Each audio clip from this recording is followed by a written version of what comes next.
कपड़ा थोड़ा सा सस्ता रोए बार बार और महंगा रोए एक बार। कपड़ा अगर जोरदार लिया है ना तो उसका कलर नहीं निकलेगा, और अगर कपड़ा ऐसा ही ले लिया तुमने कि हाँ साहब हमें तो दे दो, हमें तो मेहमानी में देना है, हमें तो चढ़ाना है, जैसे कई माताएं होती हैं ना जब भागवत सुनने जाती हैं, अब यहाँ शिव पुराण पे तो कोई साड़ी वाड़ी का तो कोई क्रम ही नहीं रहता, माँ तो शंकर भगवान की कथा में कहाँ साड़ी वाड़ी का लफड़ा। भागवत जी में जब साड़ी चढ़ती है तो माताएं पहले घर में जो साड़ी आती है उस साड़ी में से सबसे अच्छी साड़ी होती है तो सास खुद रख लेती है, और अच्छी होती है तो बेटी को दे देती है, और थोड़ी सी वैसी होगी तो बहू को दे देगी, और अगर थोड़ी बहुत भी गड़बड़ निकली तो पैक करके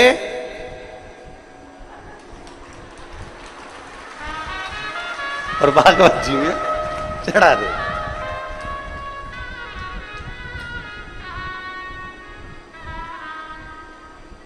अब इनने बड़े जोरदार पल्लू मल्लू लेके साड़ी चढ़ा तो दी, पर इनके ध्यान में नहीं आया कि तुम इतनी जोरदार जोरदार पहने तो पंडित जी की लुगाई क्या कम पहने। अब तुम सोचो कि भाई अब अच्छी थी रख ली, गड़बड़ थी बेटी को दे दी, और गड़बड़ थी बहू को दे दी, और गड़बड़ थी तो पैक करके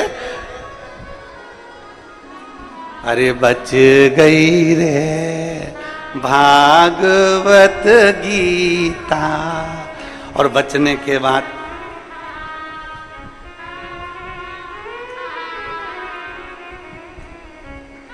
दान का महत्व मालूम है आप लोगों को? दान का महत्व मालूम होना चाहिए। दान का महत्व किसको कहते हैं? जैसा तुम खाओ वैसा खिलाना जानो, जैसा तुम पहनो वैसा पहनाना जानो, जैसा स्वयं के लिए हो वैसा दूसरे को दिया जाए। पर आज के जमाने में लोग दान वैसा नहीं करते। आज के जमाने में दान तो ऐसा करते हैं कि घर में जो कबाड़ा है उसको साफ करना है तो किसी को दे दिया जाए, बस वहां से वहां, वहां से वहां, वहां से वहां चलता जाता है ना। इसलिए मेरे शंकर भगवान को वस्त्र तुम्हारा, आभूषण तुम्हारा, तुम्हारी ज्वेलरी, तुम्हारा धन, तुम्हारी दौलत, तुम्हारी संपदा, तुम्हारी सत्ता, तुम्हारा वैभव मेरे शंकर भगवान को नहीं चाहिए। शंकर भगवान को तो रोज एक लोटा जल चाहिए, क्योंकि जल कभी पुराना नहीं होता। जल जब यूज करोगे तब वो ताजा की ताजा है, जल का प्रयोग जब करोगे वो जल जल ही रहेगा। अग्नि, जल, हवा, पृथ्वी, आकाश कभी बासा नहीं होता, कभी बासा नहीं कहलाता। जल भी बासा नहीं कहलाता, जल जल ही रहता है। गंगा जल को तुम 2 साल, 5 साल, 10 साल, 20 साल, 25 साल पुराना गंगा जल भी तुम्हारे घर में रखा है तो वो बासा नहीं कहलाएगा। तुम्हारे ट्यूबवेल को खुदवाए हुए, तुम्हारे यहाँ कुआं खुदवाए हुए, तुम्हारे यहाँ बावड़ी लगाए हुए, तुमने जो कुंड खुदवाया, कुंडी खुदवाई, तालाब बनवाया, बावड़ी बनवाई, उस कुएं में जो पानी आता है वो कुआं खुदवाए तुम्हारे सालों हो गए, बरसों निकल गए, पर वो कुएं का जल हमेशा ताजा की ताजा ही कहलाता है।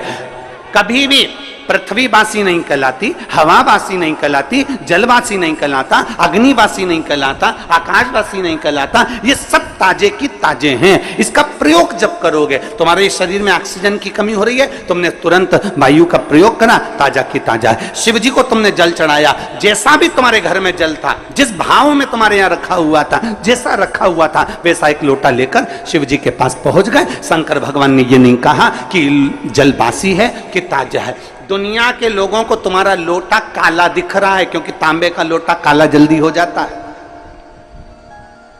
दुनिया के लोग कह देंगे बताओ कैसी है, एक लोटा लेकर आती है वो भी गंदा की गंदा है, काला की काला है। परमात्मा तुम्हारे लोटे को कभी नहीं देखता, परमात्मा ये शरीर कभी नहीं देखता, परमात्मा उसका अंदर का जल देखता है, परमात्मा शरीर के अंदर का मन देखता है। वो जल देखता है और मन देखता है, उसे लोटे से कोई मतलब नहीं, उसे शरीर से मतलब नहीं कि तुम कितने सुंदर हो,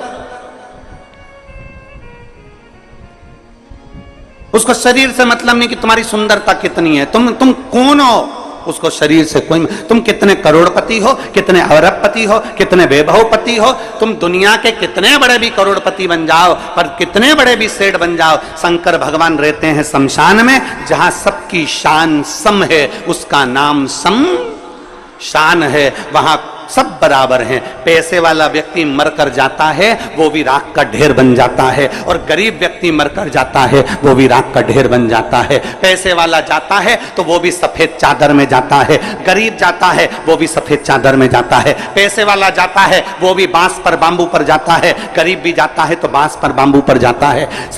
अमीर भी जाएगा तो कंधे पर जाएगा, भले उसके यहाँ कितनी भी BMW खड़ी हो, भले उसके घर में कितनी बड़ी बड़ी गाड़ियां खड़ी हो, कितने बड़े बड़े भी उसके पास में ड्राइवर खड़े हो, पर आखिरी सवारी तो कंधा ही होता है। चाहे वो पैसे वाला मरे चाहे गरीब मरे, गाड़ियां सब दरवाजे पर खड़ी की खड़ी रह जाती है। अंत समय परमात्मा के द्वार पर जाना पड़ता है। शिव का दरवाजा है ही ऐसा, शंकर की चौखट है ही ऐसी, शिव का द्वार है ही ऐसा, जहां सबकी शान सम है, उसका नाम सम शान है। वहां कोई बड़ा नहीं कोई छोटा नहीं, जो आया उसकी दृष्टि में सब बराबर हैं। बस वो तो तुम्हारे ऊपर का सुंदरता नहीं देखता, आप कितने अच्छे कपड़े पहने उससे मेरे शंकर जी को कोई मतलब नहीं है, आपने क्या पहना मेरे बाबा को उससे कोई मतलब नहीं है, आपका लोटा कैसा हो रहा है मेरे बाबा को उससे कोई मतलब नहीं है। बाबा तो ये कहता है कि तेरे लोटे में जो जल है मुझे उससे मतलब है, और तेरी इस काया के अंदर जो तेरा मन है मुझे उससे मतलब है, बाकी का किसी चीज से मुझे मतलब नहीं। क्या करूं क्या करूं मैं उस लोटे का? अब मालूम पड़े कई कई माताएं ऐसी भी होती है कि लोटा तो घिस रही है, साफ भी कर लिया, पर दिल, लोटा साफ कर कर मंदिर में पहुंच भी गई, और पहुंचने के बाद अगर वहां मंदिर में झगड़ा करे, हट हट थोड़ा साइड दे, मैं नहीं चढ़ाऊं जल। बेलपत्ती चढ़ाई, इतनी देर में दूसरी उठा के ले गई, तो आंखें बंद करी थी और गुस्से में लाल हो गई, मेरी बेलपत्ती कौन ले गया? आसपास देखा, अब बता, लोटा तो तूने बहुत घिसा था पर दिल नहीं घिस पाई। अरे सोचना था तेरे को, हो सकता है तो उससे ज्यादा जरूरत किसी दूसरे को तेरी बेलपत्री की थी इसलिए लेकर चली।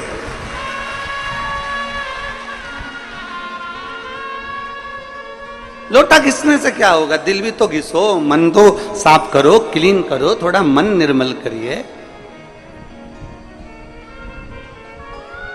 और मैंने तेरे ही भरोसे बाबा, तेरे ही भरोसे हवा बिच उड़ती जावांगी, बाबा डोर हटो छड़ी ना कटी जावांगी, भोले मैं तेरी पत्नी, शंभू मैं तेरी पत्नी, हवा बिच उड़ती जावांगी, बाबा डोर हटो छड़ी ना कटी।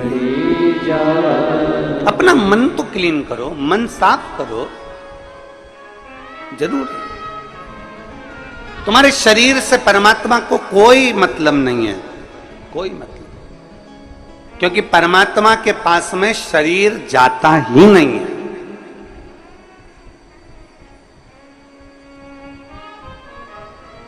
तुम्हारे कोई रिश्तेदार मरे हो और उनका शरीर ऊपर गया हो तो बता देना। जिसने खूब बादाम खाई हो, हर हफ्ते ब्यूटी पार्लर गई हो, उसका शरीर भी ऊपर नहीं गया। गया? अरे बोलो तो जम के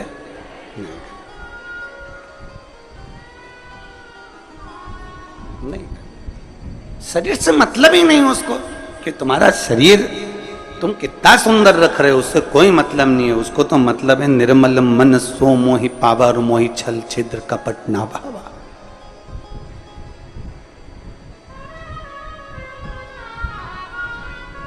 तीन चीजें हैं,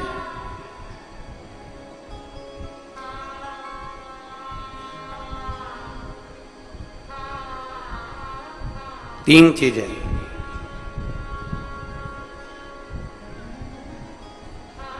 बचपन जो निकलता है वो लड़कापन में निकल जाता है।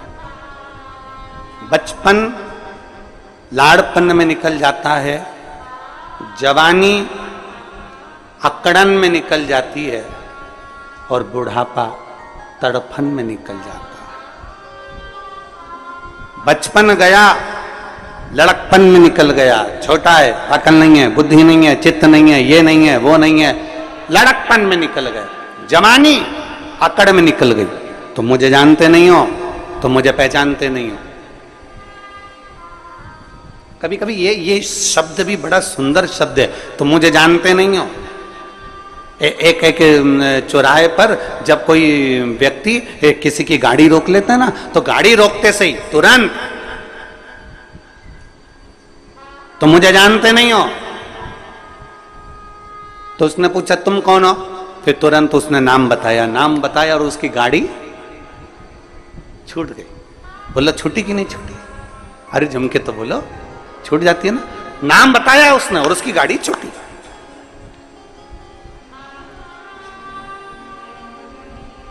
डॉक्टर को दिखाने जाओ और भीड़ बहुत लग रही हो, फिर नंबर देने वाले से कहे तुम हमें जानते नहीं हो, फिर नाम बताया, नंबर जल्दी लगा कि नहीं लगा? बोलो जम के तो बोलो, लग गया।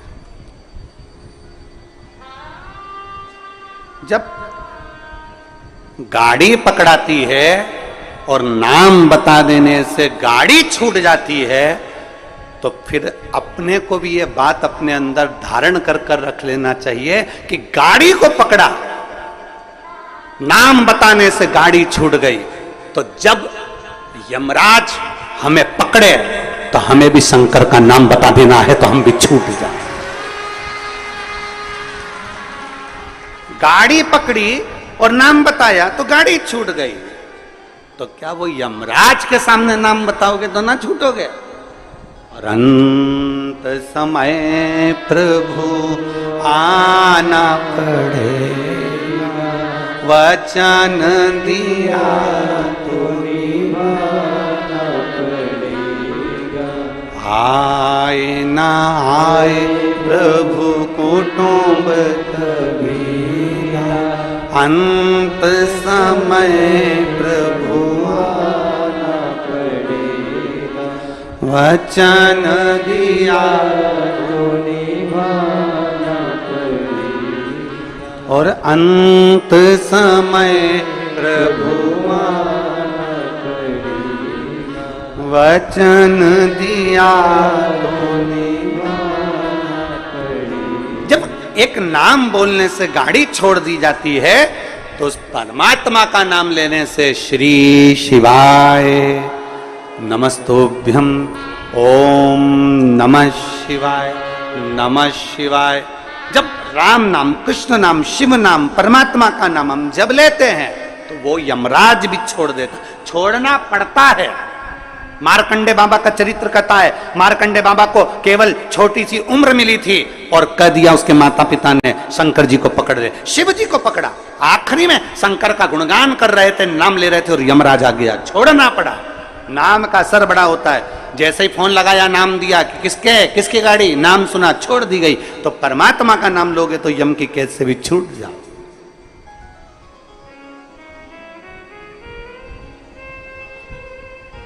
बस नाम की मूलता को पहचान।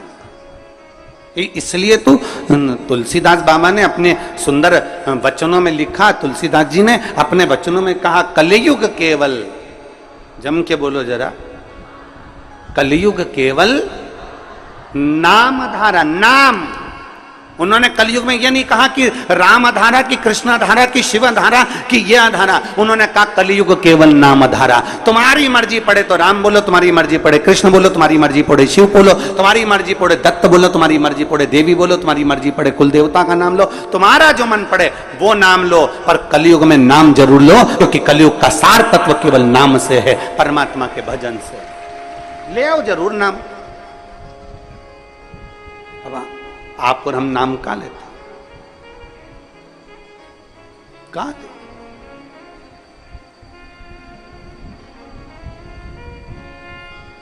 एक पत्र है,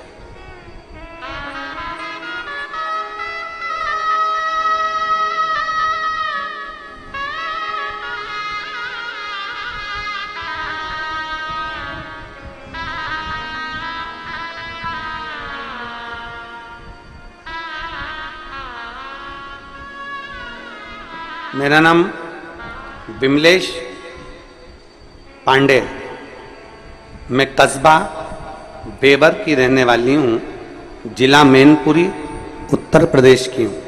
मेरा मोबाइल नंबर ये है, कहीं बैठी हो तो हाथ हिला सकती हैं।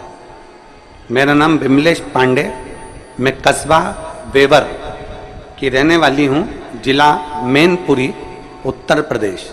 कहीं बैठी हैं, हाथ हिलाओ। हाँ ठीक है, दिख गया दिख गया। आ जाओ, एक बेलपत्र लेकर चले जाओ। मेरे पति की आंखों की रोशनी चली गई 2023 में। डॉक्टरों को दिखाते दिखाते कई महीने निकल गए और दोनों आंखों से दिखना बंद हो गया। पूरी की पूरी आंखें चली गई। डॉक्टरों से इलाज करवाया, ऐसा कोई डॉक्टर नहीं छोड़ा बड़े से बड़े हॉस्पिटल का, शहर का, जहां हमने इलाज ना करवाया। और डॉक्टरों ने कहा कि इसमें हमें लगता है कि नसें कुछ चोक हो गई, जिसके कारण बस देखने में नहीं आ रहा। दोनों आंखें चली गई, रोशनी पूरी चली गई, दिखाई देना बंद हो गया। अब करें तो करें क्या? तभी पहली बार आपकी कथा टीवी के माध्यम से श्रवण करी, और श्रवण करने के बाद आपने कहा कि 1 लोटा जल शंकर जी को चढ़ाओ और चढ़ा हुआ जल आचमन करो। हम उस जल को आचमन ना करते हुए हमारे पति की आंखों में कपड़े को गीला कर कर वो आंखों पर लगाना प्रारंभ कर दिया। मंदिर से एक बेलपत्र लेकर आते, उस बेलपत्र को पति को खिला देते, जल पति की दोनों आंखों में पट्टी जैसा लगाना प्रारंभ करा।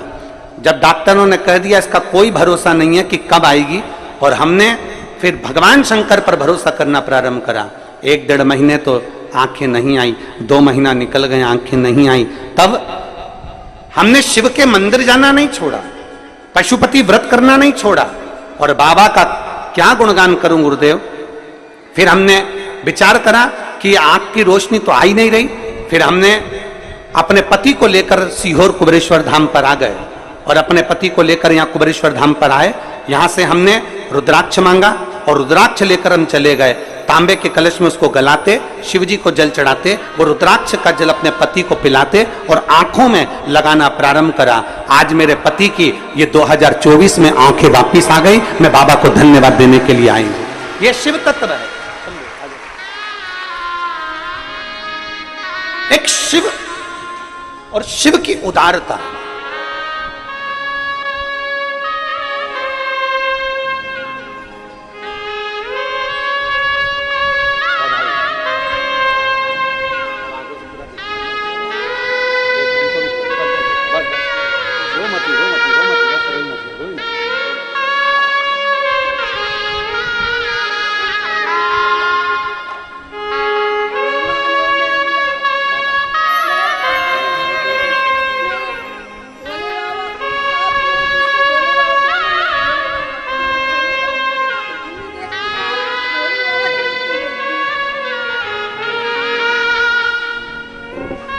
शिव तत्व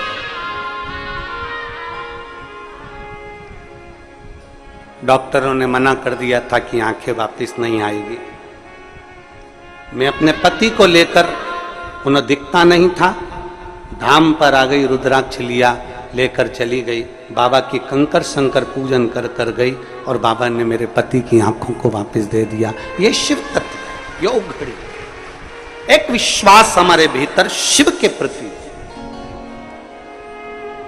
शंकर के प्रति। आप सियोर वाले महाराज जी से मिलने के लिए नहीं आए हो, ना सियोर वाले महाराज से आपका कोई रिश्ता है, ना संबंध। एक संबंध सियोर वाले महाराज से जरूर है कि आप मेरी बहन हो, मैं आपका भाई हूं, और पुरुष जितने हैं वो मेरे जीजा हैं, और मेरी बेटियां, मेरे बेटा, मेरी माता, ये सब मेरे रिश्ते। पर खास रिश्ता तो आपका मेरे कुबेर भंडारी से है। वो रिश्ता कभी जिंदगी में समाप्त होने वाला नहीं। एक संबंध तुम्हारा शिव से जुड़े।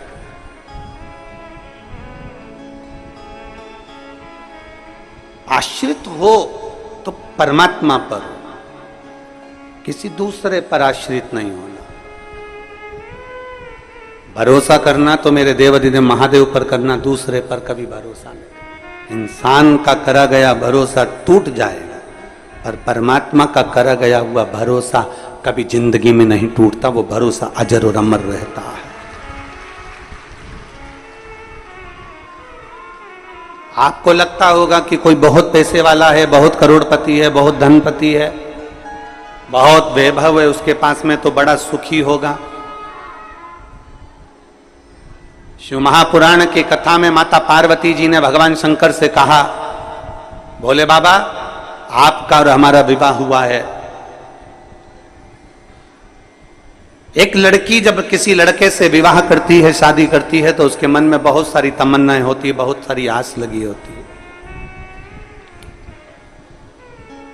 बहुत आस रहती है उसकी।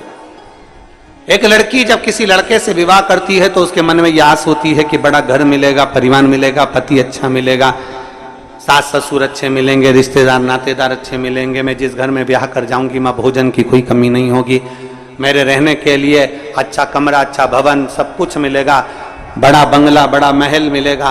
पर भोले बाबा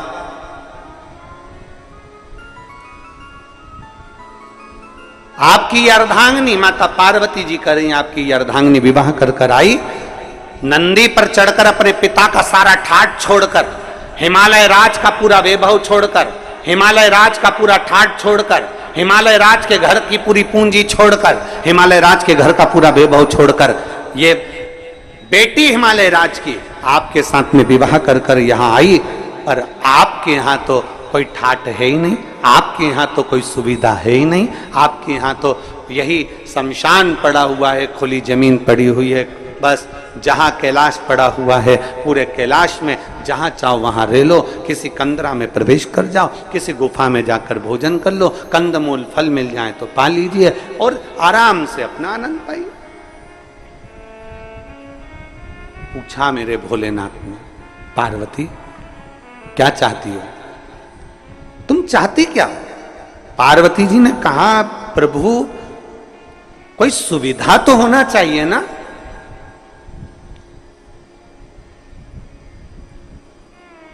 तुम सारे तीर्थ में जाओ, वहां पर बहुत सुविधा देखना, सारे तीर्थों में बहुत सुविधा देखना, एसी का रूम मिल जाए, अच्छा पलंग मिल जाए, अच्छी गादी मिल जाए, अच्छा कमरा मिल जाए, अच्छी व्यवस्था मिल जाए, अच्छा भोजन मिल जाए, अच्छे से अच्छा सामान मिल जाए, हम जब मंदिर में दर्शन करने जाएं तो हमारा वीआईपी दर्शन हो जाए, हम जब पहुँचें तो मंदिरों में हमारा ये आनंदमय कोई आए और हमारा हाथ पकड़कर हमको दर्शन कराए।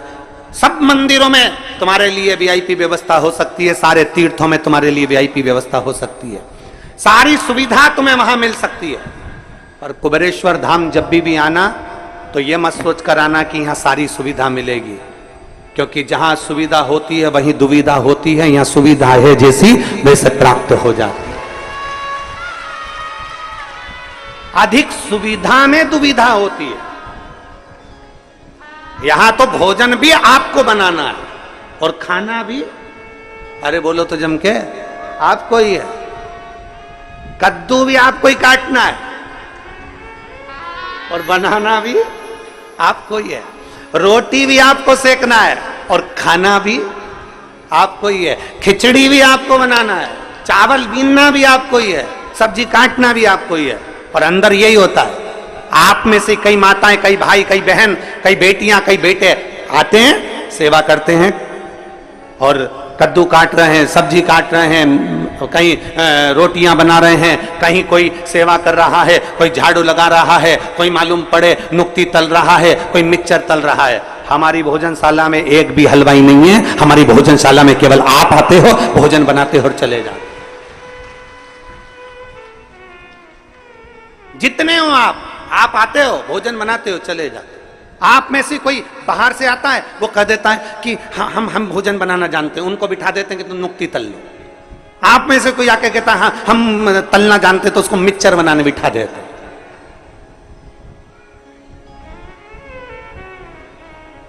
हम तो बाबा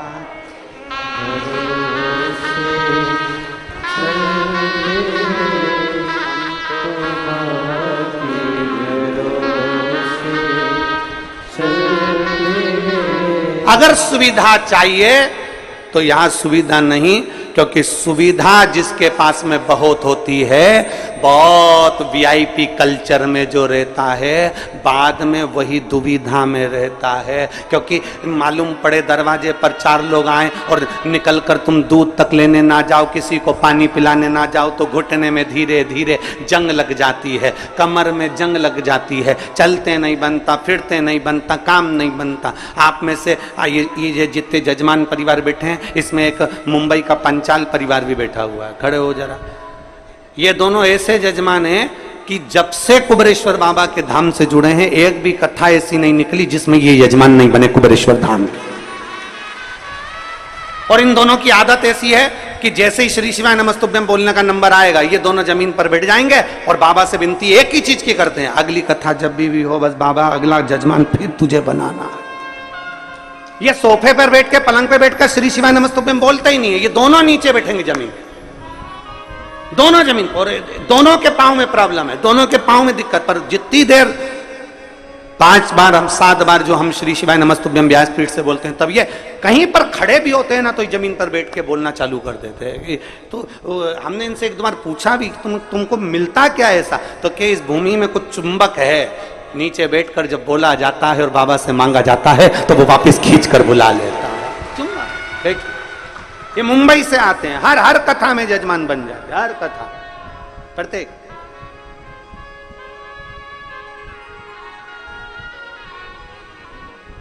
यहां सुविधा नहीं है। जिसको बहुत सारा राजसी ठाट चाहिए तो वो अपने घर से, अगर किसी को लगता हो कि हाँ हमको ये वीआईपी व्यवस्था चाहिए, तो अपने घर से एक बढ़िया गाड़ी तैयार करे, उसमें पूरी व्यवस्था लेकर पहुंचे। पर बाबा के यहाँ पर तो केवल एक चीज मिलती है, यहाँ कंकर और शंकर के सिवाय कुछ नहीं मिलेगा। केवल कंकर शंकर, केवल कंकर शंकर। जमीन पर सोगे, अपनी पन्नी बिछाओ, अपनी दरी बिछाओ, अपना ओढ़ो, अपना सो, क्योंकि आपका अपना ये कथा का पंडाल नहीं होता, ये कथा का पंडाल नहीं है। जब आप बाबा के धाम पर कथा सुनने के लिए आते हो, तो हम तो ये मानते हैं कि जैसे कोई पूर्व के समय में तीर्थ करने जाते थे, अपनी दरी, अपना सामान, अपना बर्तन लेकर जाते थे और बैठकर तीर्थ करते थे, बस बाबा के धाम में वैसे आओ, अपना तीर्थ करो, अपना आनंद करो, बाबा से गुणगान गाओ और बाबा से प्रार्थना करो और चले जाओ।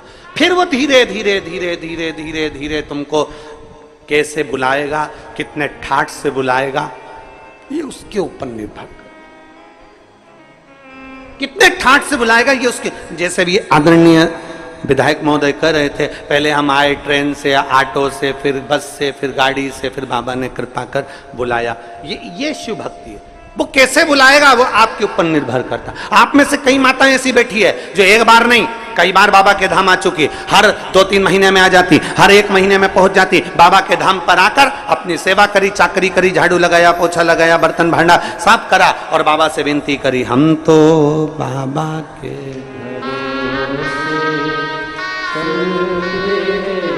सुविधा में दुविधा। आप जितनी सुविधा में रहोगे उतनी दुविधा में रहोगे, जितनी सुविधा में रहोगे। तुम देखो जितनी सुविधा में तुम रह रहे हो, एसी का रूम, डनलप का गद्दा, वीआईपी ट्रीटमेंट में रह रहे हो, उसके बाद में भी कमर में दर्द है, सारे डॉक्टरों का वीआईपी इलाज चल रहा है, तो भी तकलीफ पे तकलीफ चल रही है। मतलब सुविधा में दुविधा है। और जिसको सुविधा में दुविधा लग रही है उसको स्मरण करना चाहिए कि आओ बाबा के धाम, थोड़ी मेहनत करो, थोड़ा परिश्रम करो, मेहनत।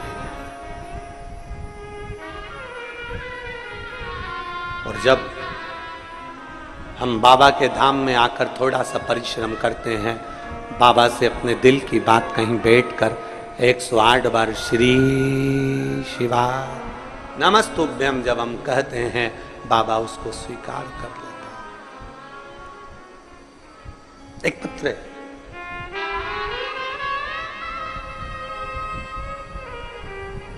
मैं देवेंद्र सिंह, गांव खेरखेड़ा, जिला झालावाड़, राजस्थान का निवासी हूं। कहीं बैठे हो तो हाथ हिला सकते हैं। मैं देवेंद्र सिंह, गांव खेरखेड़ा, जिला झालावाड़, राजस्थान का निवासी हूं। दोनों हाथ हिला दो एक बार। आ जाओ, एक बेलपत्र लेकर चले जाना, आ जाइए। गुरुदेव, मैं 2 साल से इंडियन आर्मी की तैयारी कर रहा था, लेकिन पत्र को आप लोग एलईडी पर या अपने मोबाइल पर या आस्था चैनल पर पढ़ सकते हैं। तैयारी कर रहा था, लेकिन किसी न किसी कारण से असफल हो जाता था। फिर मुझे अपने परिवार वालों ने कहा कि सब भोले बाबा पर छोड़ दे, वो जरूर सुनेंगे। तू मन लगाकर मेहनत कर, क्योंकि गुरुजी कहे कि मेहनत तुझे करना है, परिश्रम तुझे करना है। मन लगाकर मेहनत कर और सब बाबा पर छोड़ दे। शिव जी पे जल चढ़ाना प्रारंभ कर दे। देवेंद्र सिंह ने जल चढ़ाना प्रारंभ कर दिया, पशुपति नाथ का व्रत भी किया, और सीहोर आए।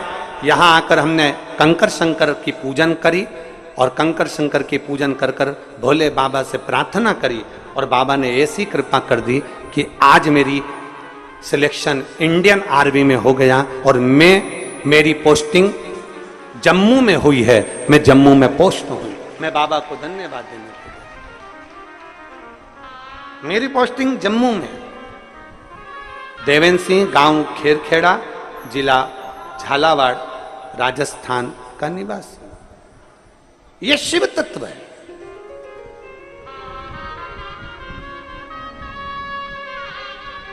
बस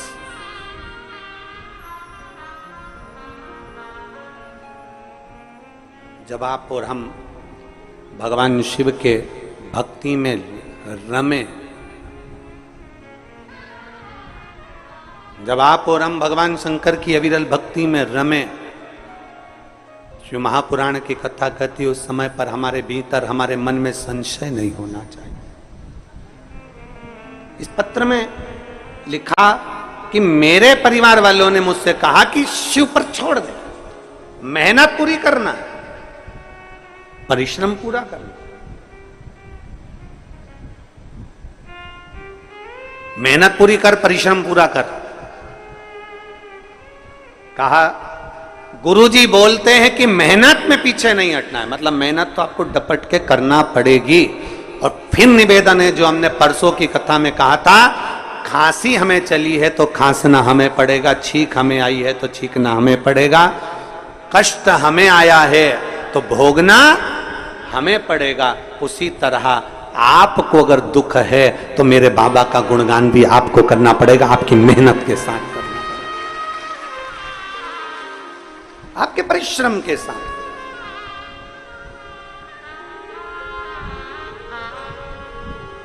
वो कल परसों 2 दिन पहले बोला था, थोड़ी मेहनत हाथ की, बाकी कृपा भोले नाथ।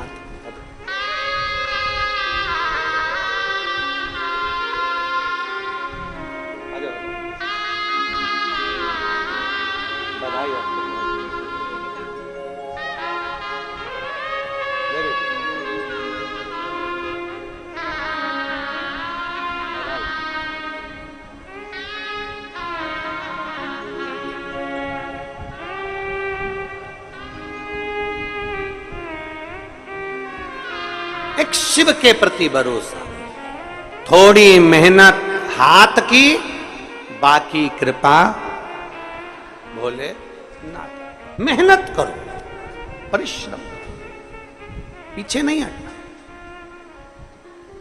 कोई तुमसे कह दे कि तेरे बस का नहीं है, कोई तुमसे कह दे कि तू नहीं कर सकता, कोई कह दे तुमसे कि तेरी गवर्नमेंट जॉब नहीं लगेगी, कोई तुमसे कह दे कि तेरा इंटरव्यू में तू पास नहीं होगा, कोई तुमसे कह दे कि तू इस सब्जेक्ट में नहीं निकल सकता, कोई तुमसे कह दे कि तू सीए नहीं बन सकता, तब उसको एक बार शिव महापुराण की कथा सुनने का मौका देना और उससे कहना कि इतनी मेहनत कर, दुनिया की चुनौती को अपने दिल में रख, और चुनौती को दिल में रखकर उसको उस मेहनत के बल पर आगे बढ़कर नौकरी लगाकर अपनी मेहनत कर। कैसे नहीं होगा जी, कैसे नहीं? हार किसकी होती है? जो मेहनत ही नहीं करता।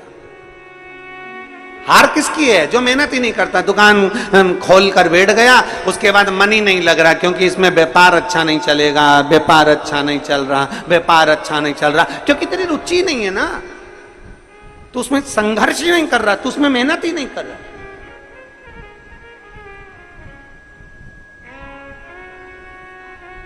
थोड़ा मेहनत करो, संघर्ष करो। आपका संघर्ष, आपकी मेहनत आपको कभी पीछे नहीं हटने देगी। थोड़ी मेहनत हाथ की, बाकी कृपा भोले नाथ की। बस वो मेहनत, वो संघर्ष आपका, वो मेहनत आपकी।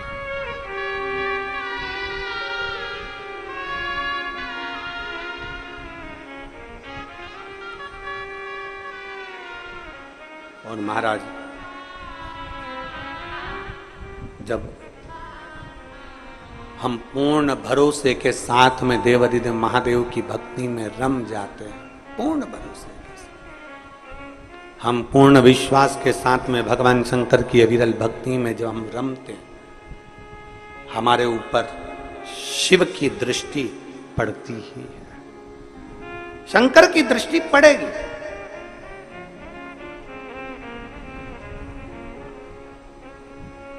आप इतनी सारी माताएं बैठी हैं, आपके साथ अगर कोई बच्चा आया होगा ना, वो बच्चा जहां खेल रहा होगा ना, माँ कथा भी सुन रही होगी ना, तो उसका ध्यान अपने बच्चे पर जरूर होगा। बोलो तो जरा सही है कि गलत है? बच्चा अगर खेल रहा होगा तो माँ का ध्यान अपने बच्चे पर जरूर है। बच्चा कहां है? माँ का ध्यान उस पर है।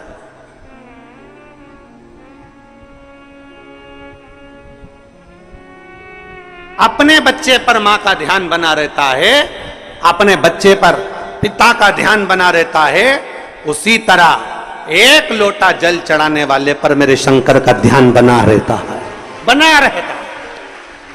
आप शिव के मंदिर में एक लोटा जल चढ़ाने जा रहे हो, शंकर का ध्यान आप पर है, भगवान शंकर का ध्यान आप पर। आप शिव कथा सुन रहे हो, भगवान शंकर का ध्यान आप पर है। सबसे बड़ी भक्ति कौन सी है? मां शबरी अम्बा ने पूछ लिया राम जी से, नवदा भक्ति में सर्वश्रेष्ठ भक्ति कौन सी? नवदा भक्ति में सबसे प्रबल भक्ति कौन सी? नवदा भक्ति में सबसे श्रेष्ठ भक्ति कौन सी है? तो भगवान राम ने कह दिया श्रवणम। नवदा भक्ति में सबसे बड़ी भक्ति है भगवान की कथा को सुनना। जब हम कथा सुनते हैं, परमात्मा कानों के रास्ते से दिल में जाकर बैठ जाता है, हमारा विश्वास पक्का हो जाता है और हमारा दुख अपने आप मिट जाता है। श्रवणम सबसे प्रबल भक्ति है, श्रवणम सारी भक्तियों में श्रेष्ठ भक्ति है। श्रवण करना, सुन लेना। और आज के जमाने में सुनने का ही तो आदत नहीं है महाराज। आज के जमाने में सास कह दी है हम किसी की नहीं सुनेंगे, बहू कह देती है हम भी किसी की नहीं सुनेंगे, बेटा कह देता है मैं किसी की नहीं सुनूंगा, बाप कह देता है मैं किसी की नहीं सुनूंगा, भाई कह देता है मैं किसी की नहीं सुनूंगा, पोता पोती कह देते हैं हम किसी की नहीं सुनेंगे। तो क्या सीओर वाला महाराज सुनेगा?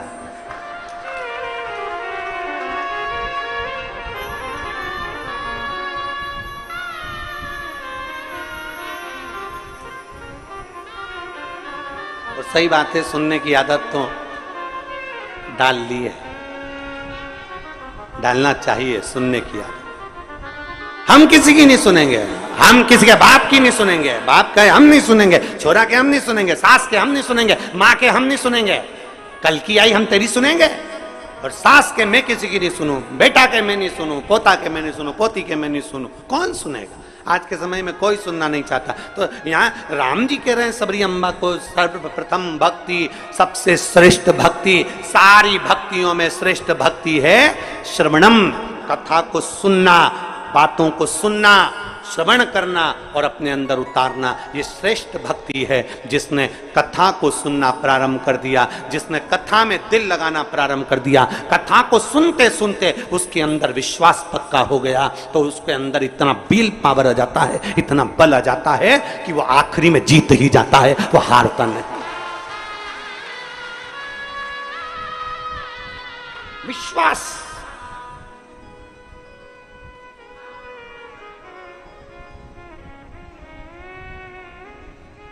सुनो, और बहुत अच्छा लगता है। देखिए, सुनने में जो सुख है ना, वो कहीं सुख नहीं है। श्रवण करने अंदर विश्वास की जागरूकता उत्पन्न होती है। और हम तो साधुवाद देते हैं, कई कई कथाएं जब कहीं जाते हैं, कोई बुलाता है और वहां जब कथाओं में पहुंचते हैं तो इतना शोरगुल होता है उस कथाओं में, इतना शोरगुल होता है। जब कोई बुलाता है हम कथा में जाएं तो इतना शोरगुल होता है। पर आप लोगों को मैं नमन करता हूं कि लाखों की भीड़ आती है। अभी भी देख लो, 1 2 3 पंडाल खच भरे, उसके बाद भी एक सुई भी गिर जाए तो मालूम पड़ जाए, इतने साइलेंट होकर आप लोग कथा को श्रवण करते हो। इतने साइलेंट होकर आप कथा का रसपान ग्रहण करते हो, इतने एकदम शांत, एकदम शांत। श्रवणम, सुनो।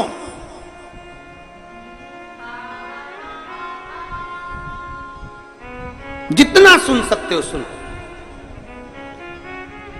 जब आप सावन के महीने में 2 लोटा जल महादेव जी को चढ़ाने के लिए जाओ, तब 3 चीजें अपने अंदर धारण करना। पहले नंबर का तो 2 लोटा जल जब घर से लेकर जाओ तो जरूरी नहीं कि दोनों हाथों में लेकर जाओ। एक लोटे के ऊपर दूसरा लोटा रखकर दूसरा हाथ से अगर कोई काम हो, पल्लू लेना हो या कोई कार्य हो तो कर सकते हो। नहीं तो तुम 2 लोटा हाथ में रख लो और पल्लू डाल देना सिर पे, जरा सिर पे पल्लू। अब वो तुम्हारा लोटा हाथ में, वो बेचारा वो भेरू पल्लू रख। ठीक है, थोड़ा और खींचो ये बाजू का, तो पल्लू वो भेरू ने और खींचा है। ठीक है, ये पल्लू मारा मुंडा में दे दो। अब ठीक है,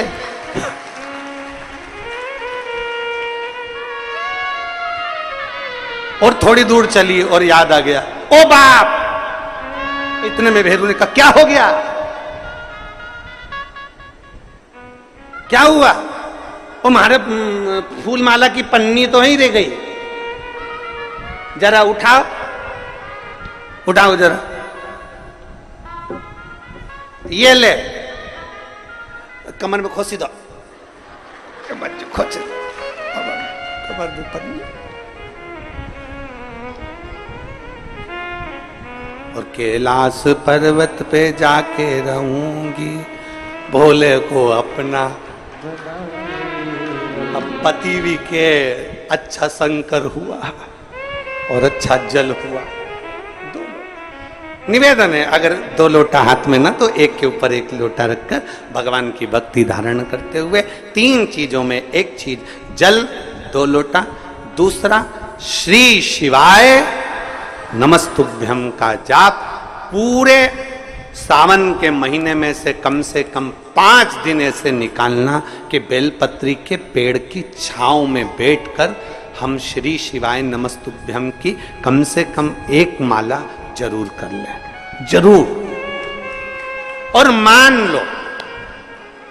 मान लो अगर बेलपत्री का पेड़ नहीं मिले, तुम्हारे आसपास में नहीं मिले, तो फिर एक काम करना, शंकर जी के मंदिर की बेलपत्र मिली जाए, उसको सिर पे, हमारे यहाँ कहते हैं आंवले के वृक्ष का, जब आंवला नवमी आती है ना, तो आंवला नवमी आती है और आंवले के पेड़ के नीचे जाकर भोजन नहीं कर सकते, आंवले के वृक्ष के नीचे नहीं जा सकते, तो आंवले के वृक्ष की पत्ती को सिर पे रख के भोजन कर लो, तो कहते हैं कि हजारों अश्वमेध यज्ञ के पुण्य के बराबर, भंडारे के बराबर भोजन प्राप्त हो जाता है।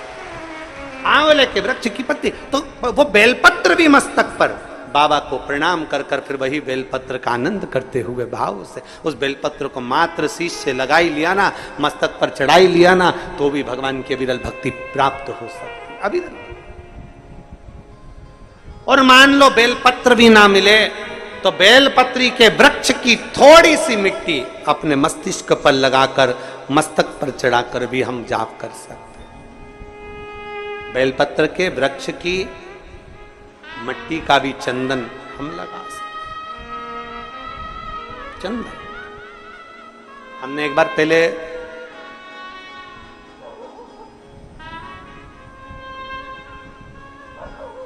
2019 में एक बात कही थी, आपके स्मरण में है कि नहीं वो पता नहीं हमको, पर हमने कहा था कि मान लो यदि कोई बहुत ज्यादा कार्य अटक रहा हो, बहुत ज्यादा कार्य अगर अड़ रहा हो, तो बेलपत्री के वृक्ष के नीचे की मिट्टी का भी अगर तिलक रोज लगाकर आप अपने कार्य के प्रति जाओगे तो 15 या 20 दिन में या 1 महीने में वो कार्य पूर्ण होता ही है। बेलपत्री के वृक्ष की मिट्टी चंदन के बराबर, चंदन। 3 कार्य में से एक कार्य बाबा को 2 लोटा जल, दूसरा कार्य बेलपत्री के वृक्ष के नीचे बैठकर भगवान शिव की मंत्र जाप करना, और तीसरा कार्य सावन के महीने में प्रयास करना कि एक वृक्ष बेलपत्री का जरूर लगाना जो वृक्ष बढ़ सके और आने वाली पीढ़ी के लिए आनंद करे। बेलपत्र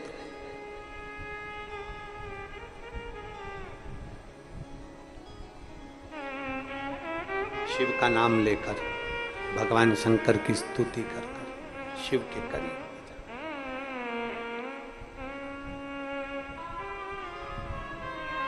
शिव को समर्पित कर,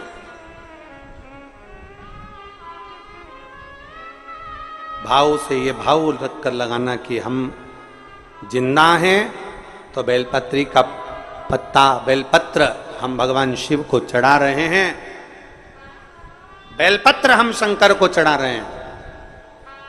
जब हम नहीं रहेंगे तब वो बेलपत्र का पौधा जब बड़ा हो जाएगा तो उस बेलपत्र को कोई शिव पर चढ़ाएगा। हमारे मरने के बाद भी हमारी बेलपत्र शंकर को चढ़ती रहेगी और हमारा कल्याण होता रहेगा। समर्पित कर,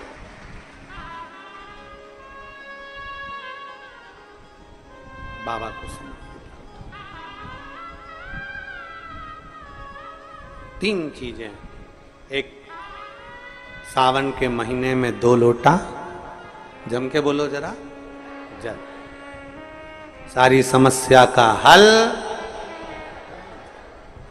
दूसरा, बेलपत्र के वृक्ष के नीचे श्री शिवाय नमस्तुभ्यम या पंचाक्षर मंत्र नमः शिवाय या षडाक्षर मंत्र ओम नमः शिवाय। परंतु पुरुष और स्त्री दोनों पंचाक्षर और षडाक्षर मंत्र को जरा समझना। अगर पुरुष नमः शिवाय ओम नमः शिवाय मंत्र का जाप कर रहा है तो पुरुष सीधे चालू करेगा षडाक्षर मंत्र से ओम नमः शिवाय ओम नमः शिवाय। पर स्त्री जब भी मंत्र का जाप करेगी तो पंचाक्षर से चालू कर कर षडाक्षर पर पहुंचेगी। कहां से चालू करेगी? हमने पहले भी कथा में बताया। कहां से?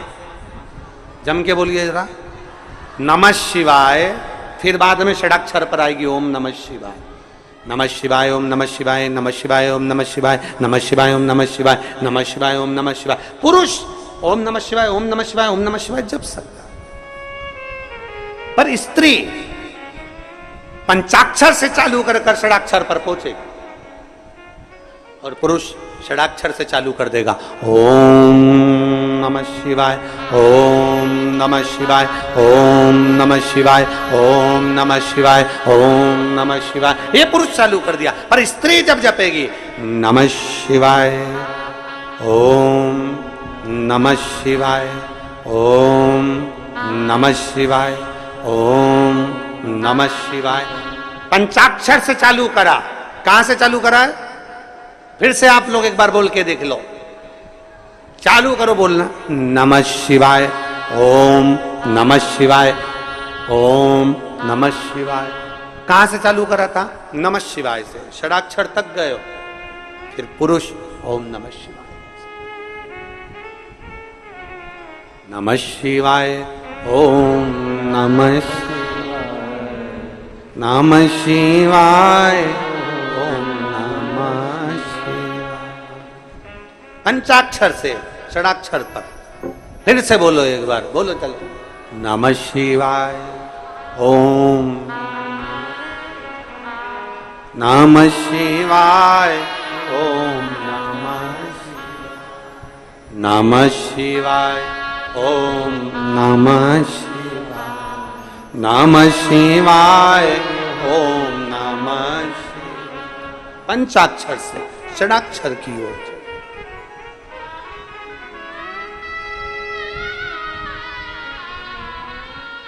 पार्वती मैया शिव जी के साथ में विराजी,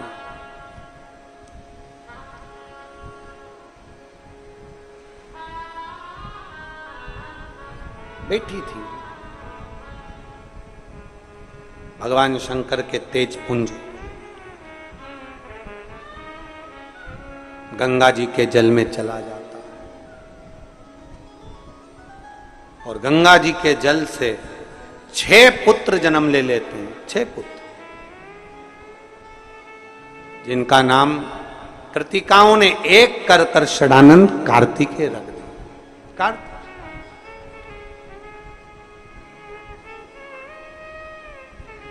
षडानंद कार्तिकेय जी जब माता पार्वती जी के पास में आए और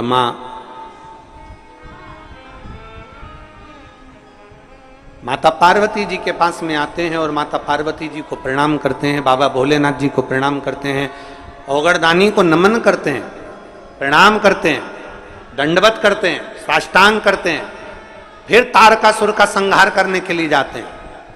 अपने घर से जब निकलो पहले 1 लोटा जल महादेव को समर्पित करो, घर में जो बुजुर्ग हैं, बड़े हैं, उनके चरण छुओ, माता पिता भाई भाभी जो घर में बड़े हैं उनके चरण छुओ।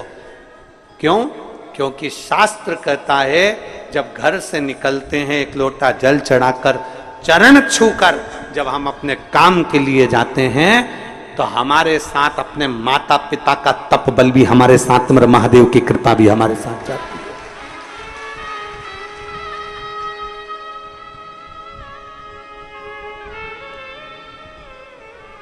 तप बल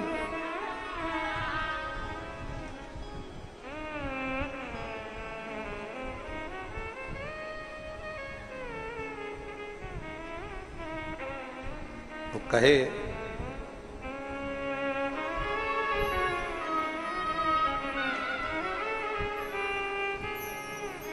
महाराज,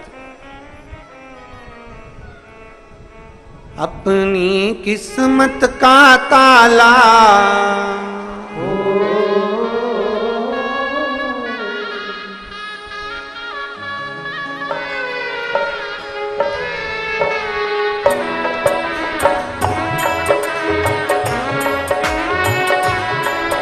बड़े भाव से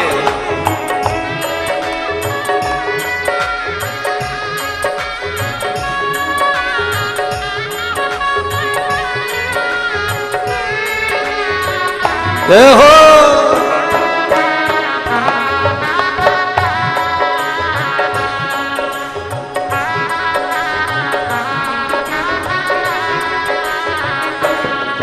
अपनी किस्मत का ताला तुम खोलते चलो, अपनी किस्मत का ताला तुम खोलते चलो।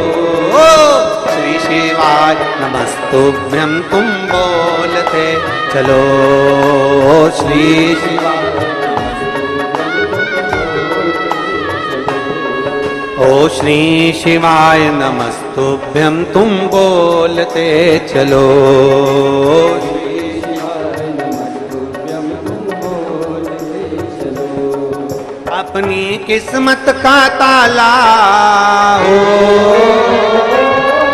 अपनी किस्मत का ताला हो, अपनी किस्मत का ताला तुम खोलते चलो।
सच्चा दरबार लगा है, ये भोले की महफिल है। नैनों को डमरू वाले का हो, नैनों को काश वाले का हो, नैनों को डमरू वाले का दीदार चाहिए होगा।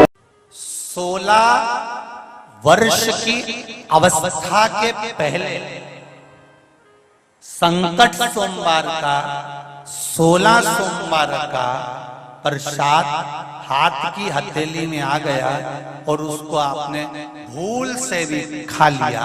16 वर्ष की अवस्था तक अगर उस प्रसाद को हम खा लेते हैं तो केवल उस प्रसाद का बल इतना प्रबल रहता है कि नारी का विवाह, उस कन्या का विवाह 16 वर्ष के पहले अगर 16 सोमवार संकट सोमवार किसी के यहाँ हुआ और उसका मात्र प्रसाद ग्रहण कर लेती है तो वो कन्या जिसके यहाँ पर भी विवाह कर जाती है उसके गर्भ से हमेशा पूर्ण संतान होती है, कभी अपंग संतान या अधूरी संतान नहीं होती। यहां तक स्कंद पुराण कहती है। 16 वर्ष के बाद 40 वर्ष के भीतर अगर संकट सोमवार 16 सोमवार के प्रसाद हथेली में आया, हाथ की अंजलि में आया और उसको ग्रहण करा गया है तो यह निश्चित है कि मृत्यु के समय पर उस जीवात्मा को कोई लेकर नहीं जाता, स्वयं शंकर के गण ही अपने कैलाश धाम तक लेकर। स्कंद पुराण का संकट सोमवार 16 सोमवार के व्रत की कथा वर्णन कर रही है।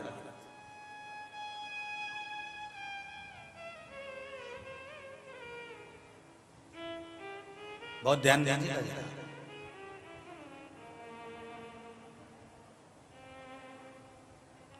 और सुन लो, 40 वर्ष से लेकर 72 वर्ष के भीतर कभी कहीं 16 सोमवार, आज के जमाने में तो 16 सोमवार का उद्यापन होता है, तो 16 सोमवार के उद्यापन में खूब पूड़ी सब्जी भजिया पकोड़ा सब बनता है, थाली में सब कुछ दे दिया जाता है, थाली में ही संकट सोमवार 16 सोमवार का प्रसाद रख दिया जाता है। पर ये प्रसाद का अपमान है। 16 सोमवार हो, संकट सोमवार हो, चाहे पशुपति व्रत हो, पशुपति व्रत का भी आप एक भाग अगर घर में लेकर आए हो तो उस भाग को भी अगर हमें ग्रहण करना है तो पहले अपनी अंजलि में थोड़ा सा भाग, अंजलि में क्यों डाला जाता है, इस हथेली में ऐसा क्या है, इस हस्त में ऐसा क्या है कि अंजलि में ही चरणामृत पंचामृत प्रसाद ये सब अंजलि से ही ग्रहण करने का क्यों, चम्मच से क्यों नहीं टपकाना? चम्मच से भी तो टपका सकते हो।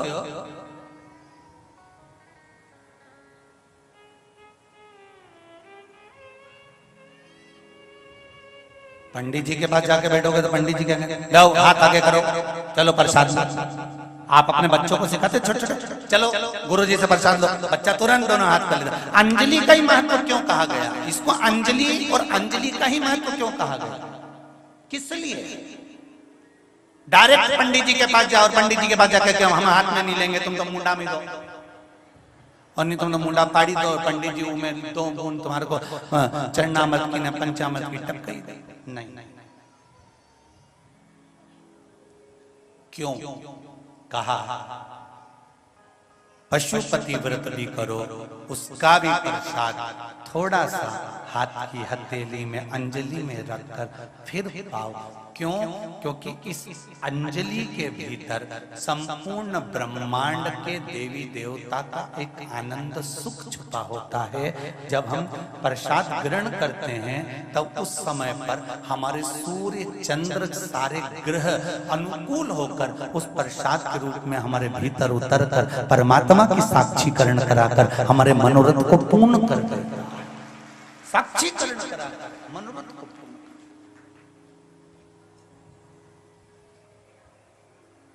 अंजलि में दे दो।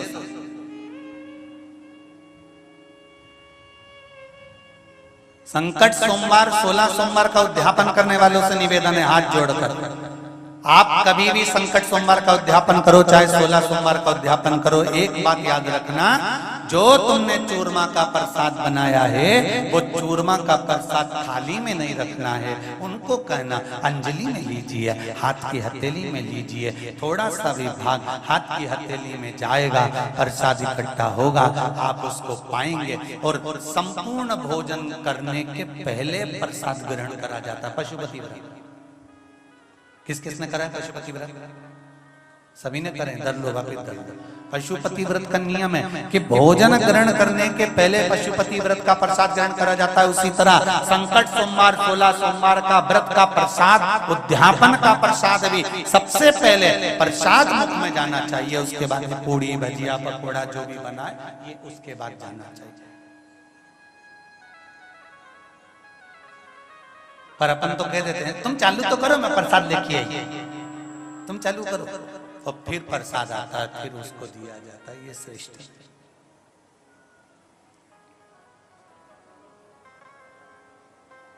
पुनर्जन्म से मुक्ति है, पुनर्जन्म।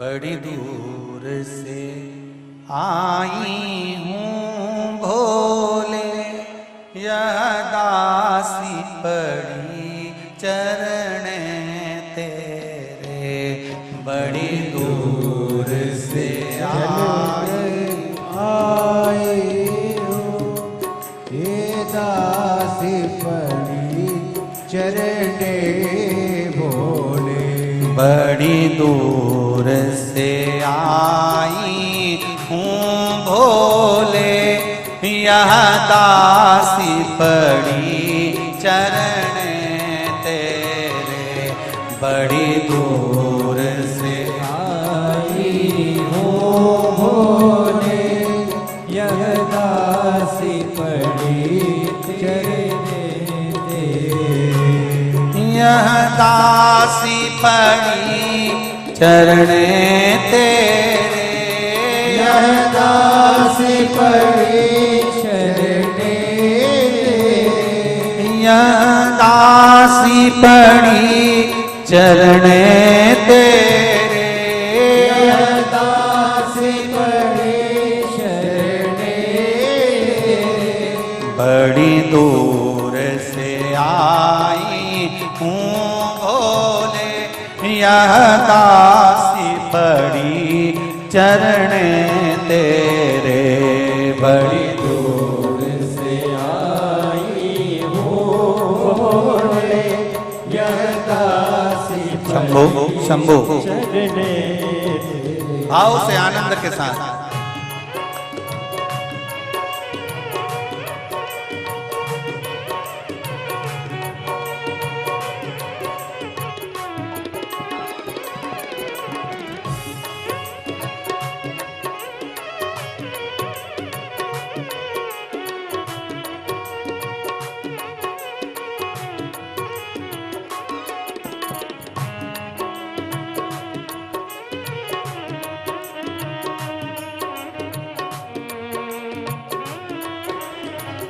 बड़े भाव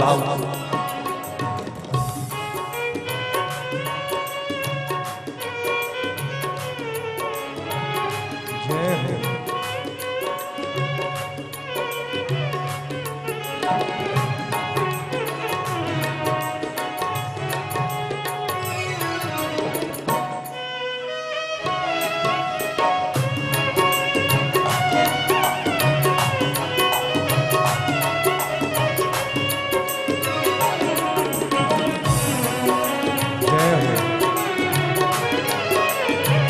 भाव से आनंद के साथ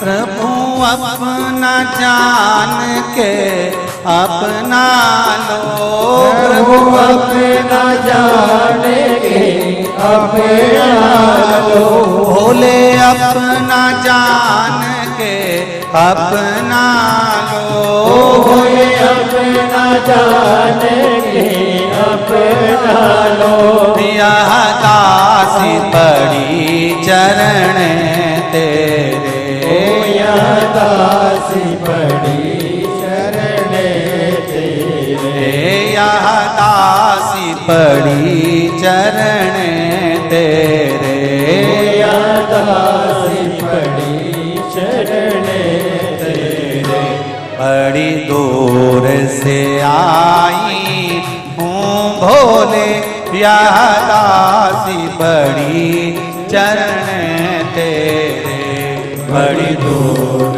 से आई हूँ भोले, यह दासी पड़ी शरण तेरे। जो हर हर महादेव।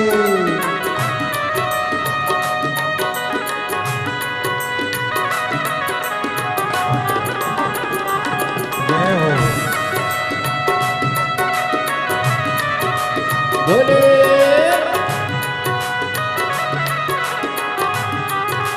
हर हर भोले। पीछे वाले भी दोनों हाथों से ताली से बजाएं। जय हो।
सब स्वार्थ मित्र से विष भरा, सब स्वार्थ मित्र से विष भरा। अब तेरे सिवा ना कोई मेरा, अब तेरे सिवा नहीं कोई मेरा, अब तेरे सिवा ना कोई मेरा, अब तेरे सिवा नहीं कोई मेरा।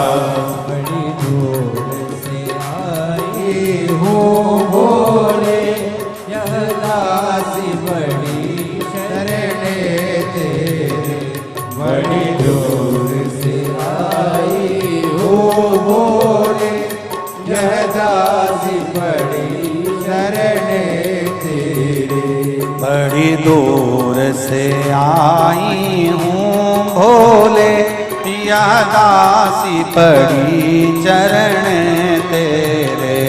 बड़ी दूर से आई हूँ भोले, यह दासी पड़ी शरणे तेरे, यह दासी पड़ी चरणे तेरे। ओ यह दासी पड़ी चरणे तेरे, यह दासी पड़ी चरणे तेरे। ओ यह दासी पड़ी चरणे तेरे, यह दासी पड़ी चरणे तेरे। ओ यह दासी पड़ी चरणे तेरे। बड़ी दूर से आई हूँ भोले, यह दासी पड़ी चरण तेरे। बड़ी दूर से आई हूँ भोले, यह दासी पड़ी शरणे तेरे। बड़ी दूर से आई हूँ भोले, यह दासी पड़ी चरण तेरे। बड़ी दूर से आई हूँ भोले, यह दासी पड़ी शरणे तेरे। यह दासी पड़ी चरण तेरे। यह दासी पड़ी शरणे तेरे, यह दासी पड़ी चरण तेरे। यह दासी पड़ी शरणे तेरे। हार हार महादेव है। भगवान शिव की कथा कर रही है। चित्त वृत्ति से देवऋषि नारद ने भगवान शंकर को भक्ति में लगाया। देवऋषि नारद ने सारे पुत्रों को भगवान की भक्ति में लगाया। कोई गलत नहीं था।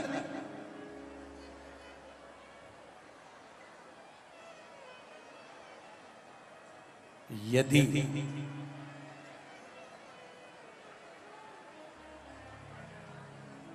आपको कोई गलत जगह ले जाए ना, तो बड़ा दुखी होना कि आज मैं गलत जगह पहुंच गया।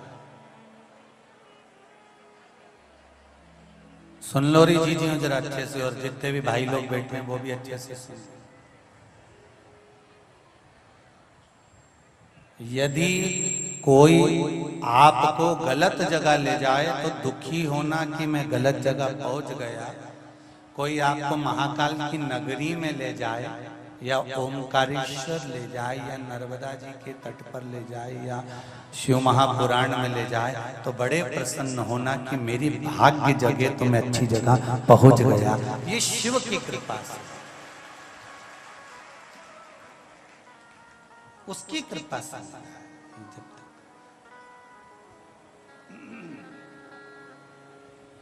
जब तक वो कृपा नहीं करता तब तक नहीं मिलता है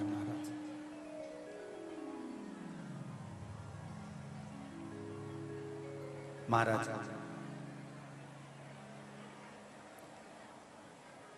ब्रह्मा जी ने श्राप दिया देवऋषि नारद को, तुम्हें विषयों में पढ़ना पड़ेगा। और देवऋषि नारद विषयों में पढ़ना प्रारंभ हो गए। चित्ररथ गंधर्व की 50 पुत्रियों के साथ में देवऋषि नारद रहे।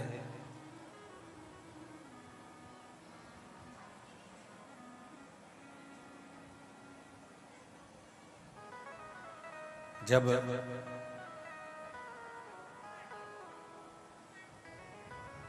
एक बार देवऋषि नारद जिस समय पर उनको श्राप लगा था, उप प्रहण उनका नाम पड़ गया था, रंभा का नृत्य देख रहे थे, एक अप्सरा का नृत्य देख रहे थे।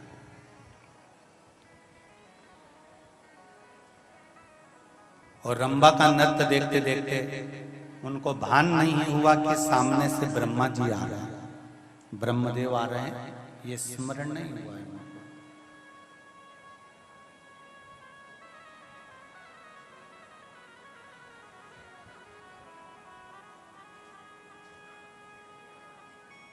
देवऋषि नारद तो अपनी मस्ती में मस्त थे। जो श्राप लगा था उसके अनुसार वो अप्सरा का नृत्य देख रहे थे और सामने से ब्रह्मा जी का आगमन हो गया। ब्रह्मदेव का जब आगमन हुआ तो देवऋषि नारद को देखा तो ब्रह्मा जी और क्रोधित हो गए और क्रोध में आकर श्राप दे दिया, तुम मृत्यु लोक में जन्म लोगे, एक दासी के घर में जन्म लोगे, एक शूद्र के घर में तुम्हारा जन्म होगा, दासी के यहां तुम पैदा हो। एक दासी के गर्भ से देवऋषि नारद का जन्म हुआ। जन्म होने के बाद मां कुछ लकड़ियां लेने, कुछ संविदा लेने गई थी, माता के प्राण छूट गए, देवऋषि नारद अकेले पड़ गए। तब संत ऋषियों के यहाँ रहकर उनकी सेवा करने लगे, चाकरी करने लगे। सेवा करते करते करते करते करते समय बीत गया, फिर प्राण छूटे, फिर सेवा में लगे। ना जाने कितने कितने कितने कितना जीवन निकल गया। तब जाकर एक बार देवऋषि नारद जो तप साधना में डूबे फिर उठे नहीं, तब भगवान ने आशीर्वाद दिया और नारद को केवल नारद नहीं देवऋषि नारद बना दिया। वो सहज नहीं रहता,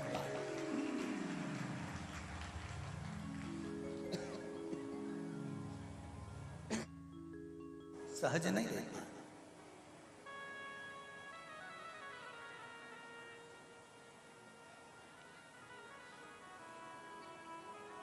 कुछ बदल गए।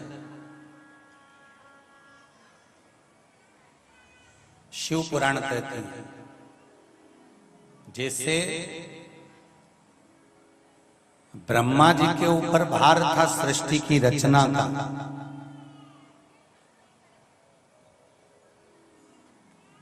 और ब्रह्मदेव भगवान विष्णु से पूछते हैं कि तुम्हारे पिता कौन है, और भगवान विष्णु कह देते हैं शिव मेरे पिता है।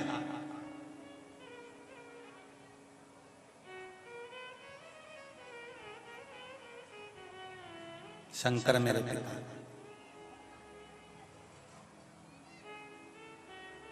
तब ब्रह्मा जी शंकर भगवान को प्रकट करने के लिए, उनको ज्ञात करने के लिए ब्रह्मा और भगवान विष्णु ने जो एक खंभ का, एक पर्वत का भ्रमण कराना, घुमाना प्रारंभ करा, उससे एक अग्नि खंभ प्रकट हो जाता है और खंभ से एक लिंग प्रकट हो जाता है।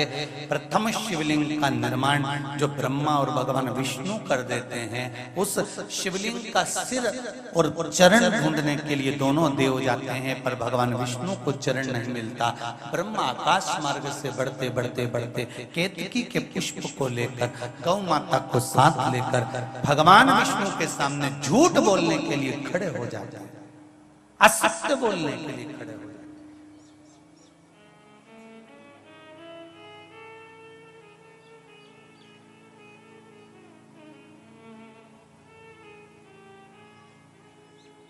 झूठ पर झूठ ब्रह्मा जी ने बोला, भगवान विष्णु ने केवल एक सत्य बोला था कि मुझे चरण नहीं मिले, और एक सत्य बोलने के बाद भगवान विष्णु को फिर दूसरी बार सत्य बोलने की भी जरूरत नहीं पड़ी और झूठ भी बोलने की जरूरत नहीं पड़ी। जो व्यक्ति झूठ बोलता है उसको 10 झूठ साथ में बोलना पड़ते हैं।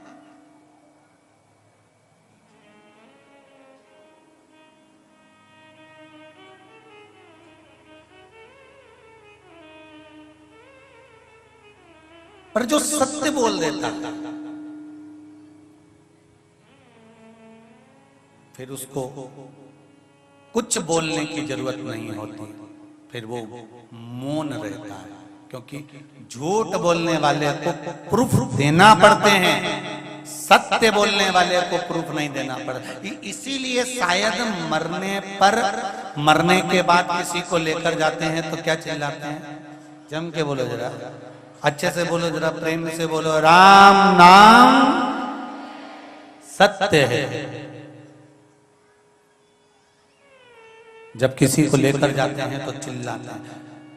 तो मुझे ऐसा लगता है कि वो राम नाम सत्य इसलिए चिल्लाते होंगे क्योंकि अब ये मौन हो गया, चुप।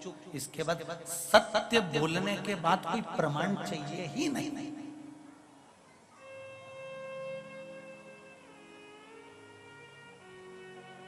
जिसने सत्य को जान लिया वो मौन हो गया, चुप हो गया। और जो सत्य को नहीं जान पाया अभी भी असत्य में डूबा हुआ है, झूठ में डूबा हुआ है, प्रपंच में डूबा हुआ है, वो साथ चल रहा है। एक सेठ जी को नींद नहीं आ रही थी,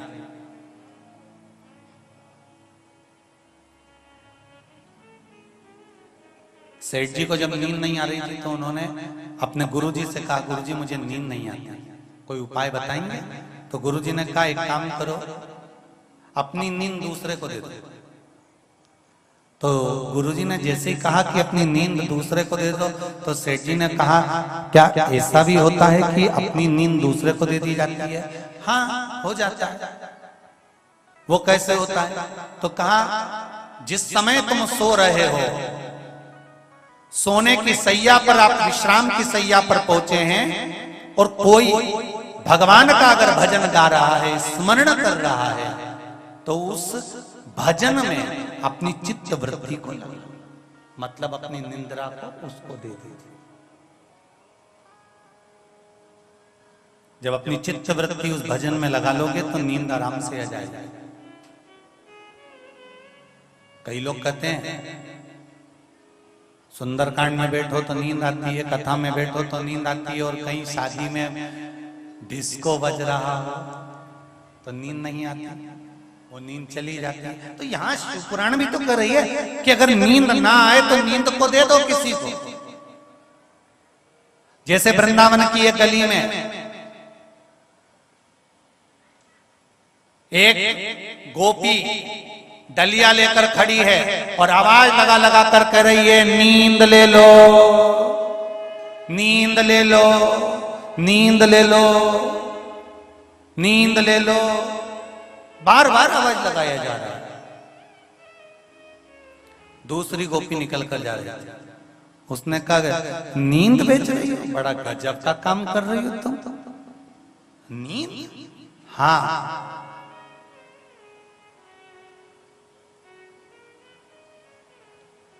क्यों बेच रही हो? तो उस गोपी ने कहा, मैं बस नींद इसलिए बेचना चाहती हूं, पर ये बताओ तुम क्या चाहती हो? कि मुझे नींद खरीदना है। अच्छा, अब एक गोपी नींद खरीदने खड़ी है और एक गोपी नींद बेचने खड़ी है। तो जो खरीदार थी उसने पूछा, तुम नींद क्यों बेचना चाहती हो? तो उसने कहा, इसलिए बेचना चाहती हूँ कि कल रात्रि को भगवान मेरे स्वप्न में आए थे, मेरे कन्हैया, और कन्हैया स्वप्न में आकर कह कर गए थे कि कल तुम मुझे यमुना जी के घाट पर मिलना, मैं तुझे लेने के लिए आ जाऊंगा। क्या करूं, ये बेरन नींद आ गई और मैं सो गई और कन्हैया फिर मुझे मिलने आया है। ये कृष्ण, ये कन्हैया मुझे मिलने आया ही नहीं। पर ये तो बताओ कि तुम नींद खरीदना क्यों चाहती हो? तो दूसरी गोपी कहती है, मैं नींद इसलिए खरीदना चाहती हूं कि मेरे पास में आकर भगवान कृष्ण कहकर गए थे, सखी कल तू स्वप्न में मुझे मिलने आना, मैं तुझे मिलने आऊंगा। जिस दिन से कृष्ण कहकर गए उस दिन से नींद ही नहीं आई है, इसलिए मैं नींद खरीदना चाहती हूँ। एक नींद बेच रही है तो दूसरी नींद खरीद, दोनों दोनों। महाराज शिव भक्ति कहते हैं, शिव उपासना कहते हैं। महाराज शंभु शरणे पड़ी मांगू घड़ी रे घड़ी दुख काटो दया करी ने दर्शन आपो। शिव पुराण कर रही है, शंकर की कथा कर रही है। सेठ जी से कहा आप नींद दूसरे को दे दो। अब सेठ जी ने नींद किसको दी? एक व्यक्ति बहुत दूर खड़े होकर भजन गा रहा था। सेठ जी का ध्यान उस भजन में चले गया और भजन में सेठ जी का ध्यान गया तो सेठ जी को नींद आ गई।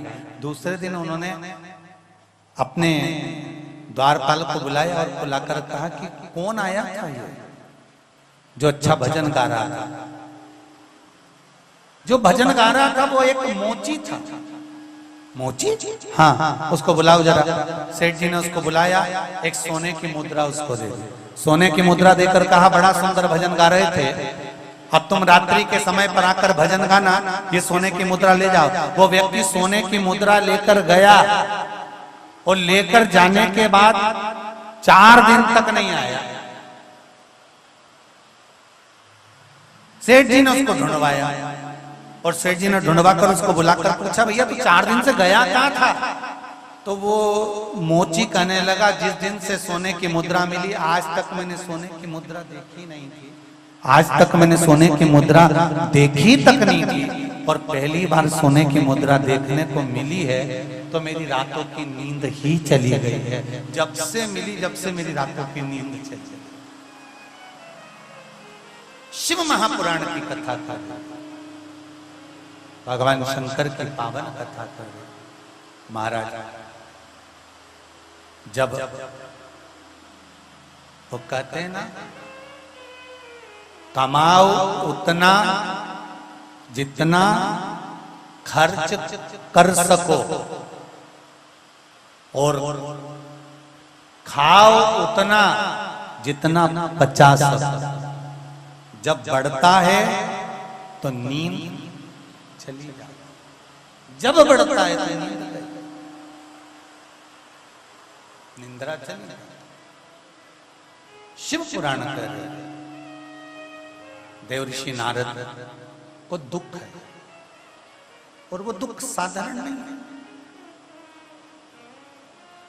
तब साधना करते करते करते करते करते करते देवऋषि नारद भगवान की अविरल भक्ति देवऋषि का पद प्राप्त कर लेते हैं। समय आता है शिव महापुराण की कथा कहती है देवऋषि नारद एक बार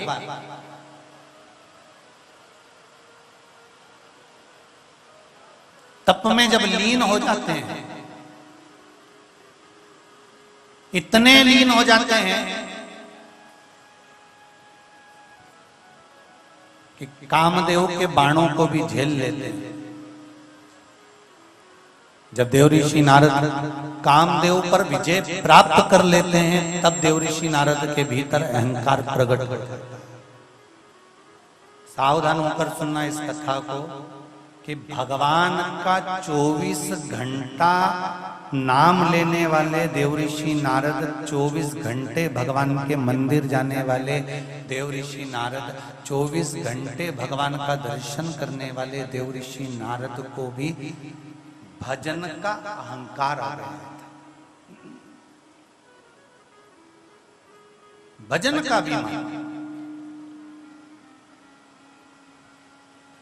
जो 24 घंटे साथ हमको भी आ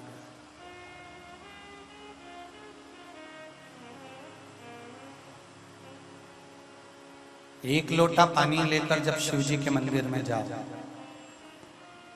भगवान का भजन करने के लिए जब जाओ,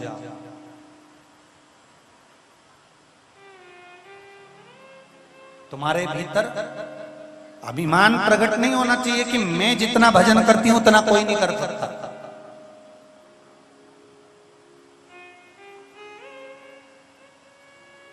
जितना जितना आप भगवान की भक्ति में डूबते चले जाओ, उतना उतना भीतर नम्रता को प्रकट करते चले जाओ। नम्रता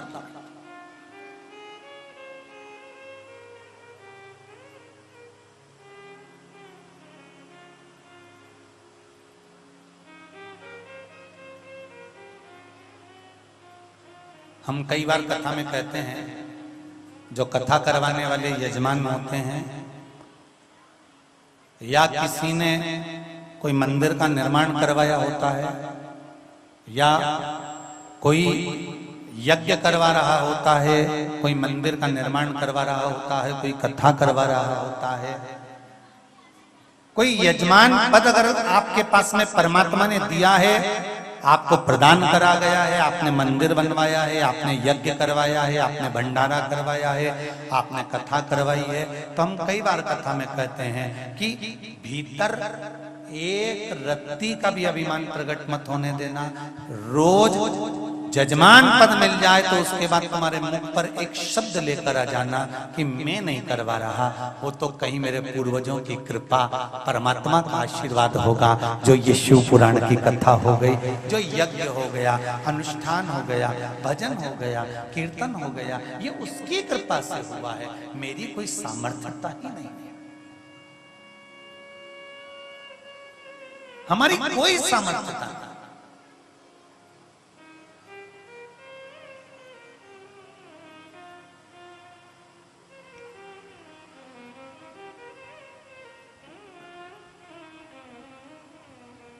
मुट्ठी बांधे आया जग में, हाथ पसारे जाएगा, क्या तू लेकर आया जग में, क्या तू लेकर कर जाएगा। हमारी सामर्थ्यता नहीं कि हम कुछ करवा सकते, ये उसकी कृपा से मिला जो आज कर रहे हैं। देव ऋषि नारद को अहंकार आ गया। देव ऋषि नारद अहंकार रखकर सबसे पहले देव ऋषि नारद अगर कहीं गए तो भगवान शंकर के पास, मेरे शिव के पास में जाकर अपने अहंकार का जो बीज भीतर उत्पन्न हो रहा था वो जाकर कह दिया। जिसके पास जो होता है वो वही देता है।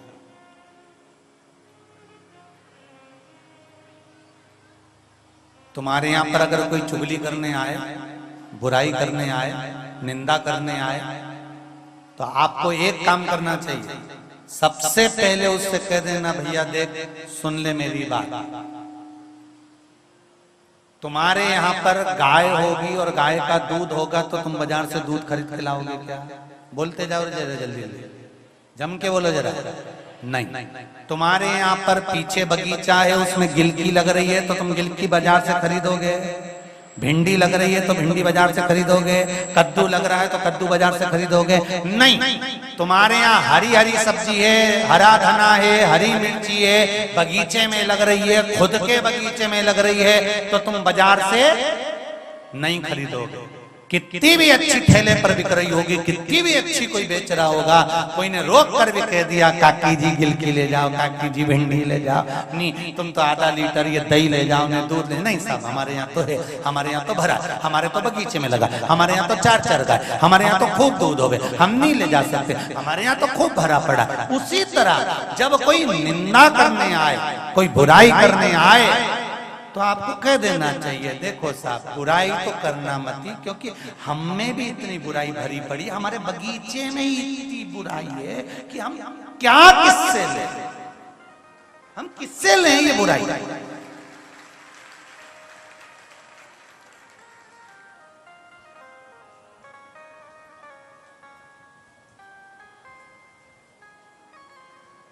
कितना भरा है हमारे भीतर, और हम दूसरे के बगीचे की ले रहे हैं। गिलकी ले लो, मतलब कोई आके बैठा और उसने बुराई करना प्रारंभ करी, दूसरे की बुराई, तो तुम पहले अपने भीतर भी तो जांच के देखो कि तुम्हारे बगीचे में कितनी गिलकी लगी है, तुम क्यों ले रहे हो?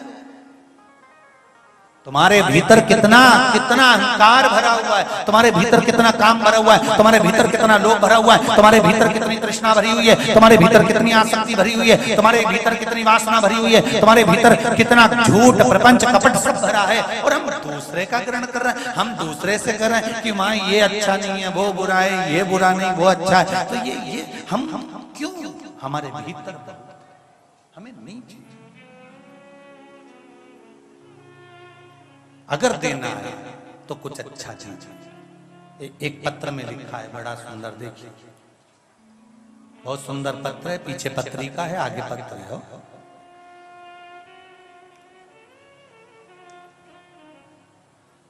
संतोष जी शर्मा, सुनीता जी शर्मा आगरा से, कहीं बैठे हैं। संतोष जी शर्मा, सुनीता जी शर्मा आगरा से, कहीं बैठी हो तो हाथ हिला दीजिएगा। पत्र में लिखा है इन्होंने,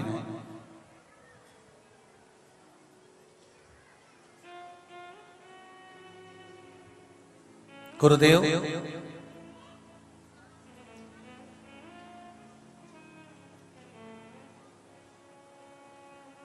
आपके आंकड़े की जड़ का उपाय ऐसा है जैसे साक्षात शिवजी का त्रिशूल, जिसका कोई तोड़ काट ही नहीं सकता, वो शंकर भगवान ने ये अचूक उपाय आपके मुख से खिलवाया है। बाबा, हमारे परिवार में 3 वर्ष से बेटे की बहू के कोई संतान नहीं थी। हमने ये उपाय किया और बाबा ने मनोकामना पूर्ण कर 27 दिन में ही मेरे घर में बहू के यहाँ संतान की प्राप्ति कराने के लिए गर्भ ठहरा दिया। ये शिव की कृपा।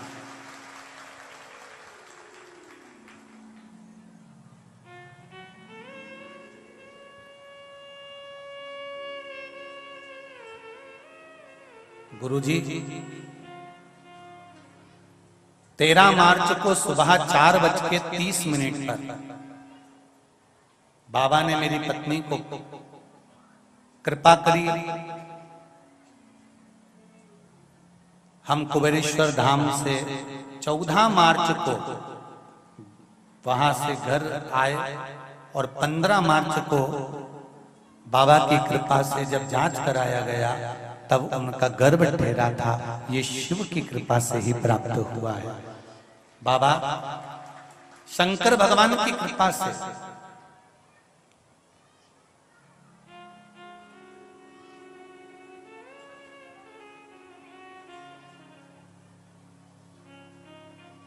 मेरे शरीर में कष्ट था,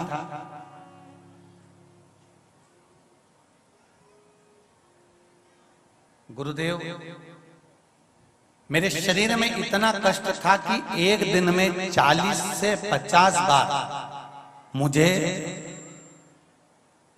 वॉशरूम और पोटी के लिए जाना पड़ता था। इलाज भी बहुत कराया था पर आराम नहीं लगा। कुबेरेश्वर बाबा की धरा पर आकर एक बेलपत्र बाबा की चढ़ी हुई खाई। उस दिन से जो मैं 40 से 50 बार पोटी के लिए जाता था, अब मुझे जाना नहीं पड़ता। बाबा की कृपा से उस दिन से मैं ठीक हो गया। ये शिव भक्ति, ये शंकर की आराधना, शिव का स्मरण, शंकर की करुणा, शंकर की भक्ति है। उसकी भक्ति के बिना कुछ नहीं मिल सकता, कुछ। एक बात आप लोगों से भी कहेंगे, हम ये नहीं कहते कि आप डॉक्टर से इलाज मत करवाओ। हम तो ये कहते हैं कि डॉक्टर को भी दिखाते रहो, इलाज करवाते रहो, पर साथ में आपके नजदीक में जो शिव मंदिर हो उस मंदिर में 1 लोटा जल चढ़ाने का नियम बना लो। और शरीर में अगर कष्ट है तो 1 बेलपत्र बाबा के चरणों की लाकर खाने का नियम बना लो। बेलपत्र खाने से यदि मुंह में छार उत्पन्न हो जाए, ऐसा लगे कि रोज नहीं खा सकते, हफ्ते में 2 बार खाओ, वो भी नहीं कर सकते, तो बेलपत्र को सुखाकर पीसकर, जो शिवजी पे चढ़ी हुई बेलपत्र है उसको सुखाकर पीसकर उसका चूरा बनाकर एक नखून के बराबर थोड़ा सा भी अगर ग्रहण करना प्रारंभ कर दिया तो ये विश्वास है मेरे शंकर का, इस कुबेरेश्वर धाम का, कि शुगर की गोली नहीं खाना पड़ेगी और बीपी की गोली नहीं खाना पड़ेगी, सब लेवल में।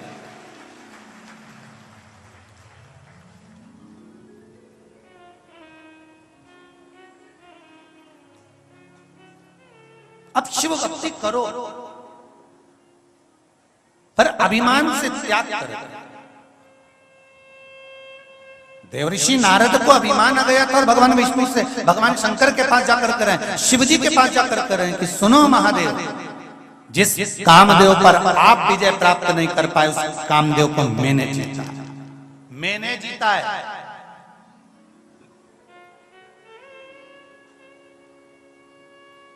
शंकर भगवान बड़े प्रसन्न हुए, गले से रुद्राक्ष की माला निकाली, शिव जी ने नारद जी को पहना दी।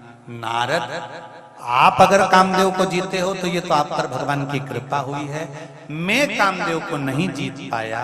शंकर जी अपने मन की दशा क्या समझाएं? व्यक्ति सब जगह पर जीत सकता है पर व्यक्ति अपने परिवार से कभी नहीं जीत सकता है, याद रखना, अपने परिवार से नहीं, और परिवार से हमको जीतना भी नहीं। किससे जीतो? अपने भाई से, बंधु से, रिश्तेदारों से, माता पिता से, हमें जीतना भी नहीं।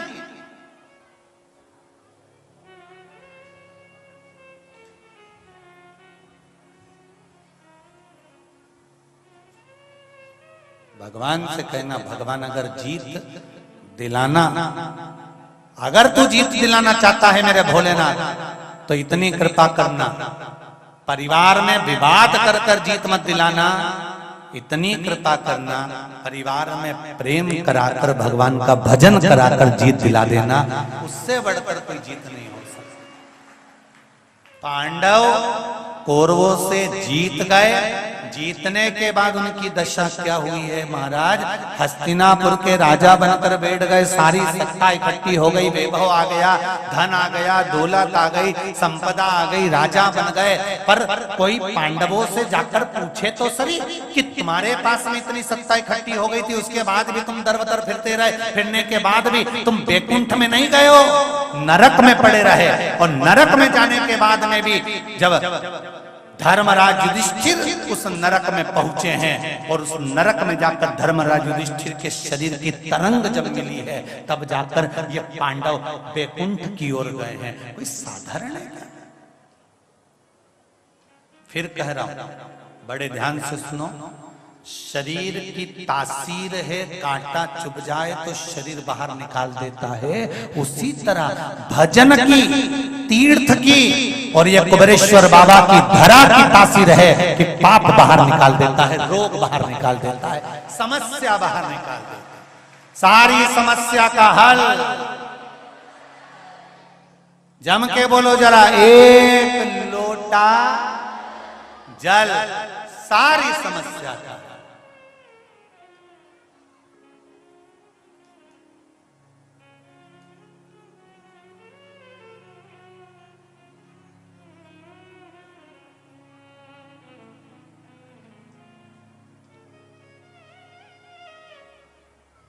कल एक गोस्वामी परिवार है कोई मथुरा से, उनके यहाँ का कोई फोन था तो कह रहे थे हमारी अम्मा माताजी बात करना चाहती हैं, अगर गोस्वामी परिवार से सुन रहे हो तो ध्यान दें। आशीष जी ने कहा क्या बात करना है? कहा हमारी माताजी गुरुजी को धन्यवाद देना चाहते। क्या धन्यवाद देना है? गुरुजी तो फोन पे बात करते थे। धन्यवाद ये देना है कि हमारी माताजी का कोई काम अटका हुआ था, वो मंदिर तो नहीं जा सकी, पर घर में से लोटा भरकर, उनका शरीर बड़ा हेल्थी है तो कुर्सी से भी नहीं उठती हैं, उनकी बहू से वो लोटा भर के पानी बुलवाती थी। हमारे नजदीक में शंकर जी का मंदिर है, उधर मुंह करके बैठ जाती थी और वो लोटा भर के शिखर देख के ही चढ़ा देती थी कि देव अधिदेव महादेव मैंने तुम पे ही चढ़ाया है, तुम पे ही चढ़ाया। जरा समझिएगा एक लोटे जल का महत्व क्या है। एक बिंदु शिव है और एक लोटा जल जब समर्पित किया गया, हमने पहले भी कथा में कहा शंकर जी के मंदिर में जब आप जल चढ़ाएं, कभी आपके मन में होना चाहिए मैंने रामेश्वर को जल चढ़ाया, कभी सोमेश्वर को जल चढ़ाया, कभी मल्लिकार्जुन को चढ़ाया, कभी विश्वनाथ को चढ़ाया। आप कई माताएं पूछती हैं कि हमारे यहाँ पर ये अवधूतेश्वर महादेव का मंदिर नहीं है, हमारे यहाँ कुंदकेश्वर महादेव का मंदिर नहीं है, हम कोई उपाय करते हैं कुंदकेश्वर महादेव के नाम का, तो वो कहाँ कर सकते हैं? तुम्हारे पास में जो शिव मंदिर है, आप जिस दिन जो उपाय करो उस उपाय में अगर कुंदकेश्वर महादेव का नाम बताया है तो उनका नाम लेकर करना, कुंदकेश्वर महादेव ही स्वीकार करेगा, ये निश्चित है, वही स्वीकार करेगा। ऐसा कैसे हो सकता है? तो गरुड़ पुराण में लिखा है 16 श्राद्ध के अंतर्गत, तिथि के अंतर्गत, चतुर्थी तिथि पर जब घर की बहू अपने बुजुर्ग कोई दादा ससुर के नाम का किसी ब्राह्मण को भोजन कराती है तो वो भोजन ससुर को ही मिलता है। बोलो सही है कि गलत है? अरे बोलो तो जम के जरा। गरुड़ पुराण में लिखा है कि बहू ने दादा ससुर के नाम का भोजन कराया तो वो दादा ससुर को मिला, पंचमी को भोजन कराया दादी सास का तो वो दादी सास को मिला, बाकी के किसी को प्राप्त नहीं हुआ, उन्हीं को प्राप्त हुआ। क्यों? कैसे? उसका कारण था जिस भाव से जिसके लिए भोजन तैयार किया जाता है वो भोजन उसको स्वीकार हो जाता है। फिर ब्राह्मण जी में चाइना जी में वो भोजन उसको मिल गया क्योंकि उसने उसके लिए बनाया। और सरल भाषा में समझ लो,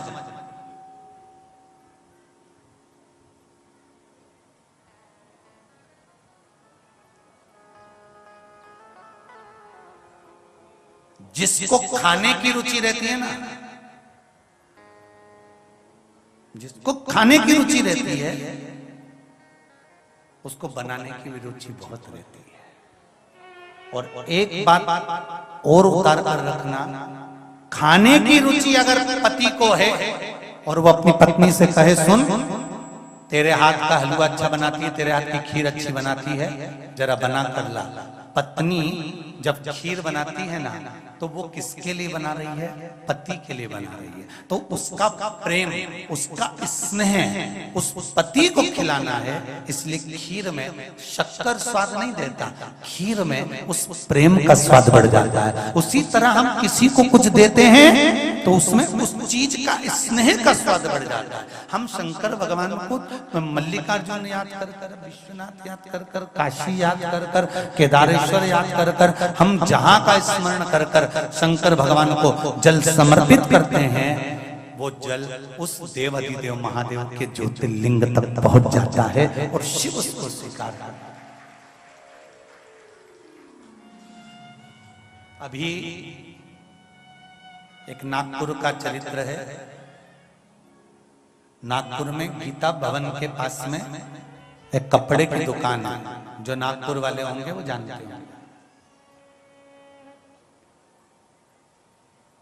उनके परिवार वालों को किसी को शरीर में कष्ट हो गया, बड़ी बीमारी आ गई, रोग आ गया। उन्होंने कहा गुरुजी ने बताया था त्रियुगी नारायण का पानी लाना है, उसको पीना है। कई बार कथाओं में बोला है। त्रियुगी नारायण हम जा नहीं सकते क्योंकि पटबंद था उस समय। क्या करें?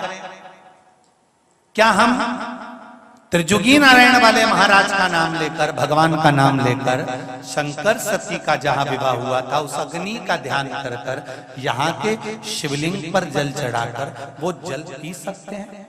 क्यों नहीं? मानो तो मैं गंगा ना मानो तो आप मानोगे, दिल से उसको याद किया है और त्रिजुगी नारायण मानकर याद कर कर जल चढ़ाया है, तो वो त्रिजुगी नारायण का पानी का ही स्वाद देगा, ये निश्चित है। आप उसको भजो तो,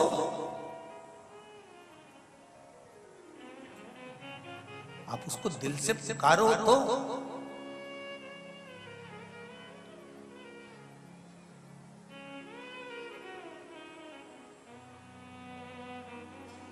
जिस भाव से भजोगे उस भाव से वो मिल जाए।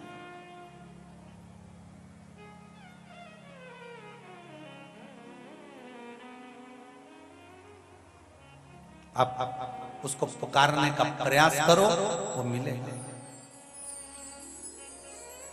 और मिलेगा और जीवन का सुख प्रदान जरूर करेगा, यह निश्चित है, निश्चित।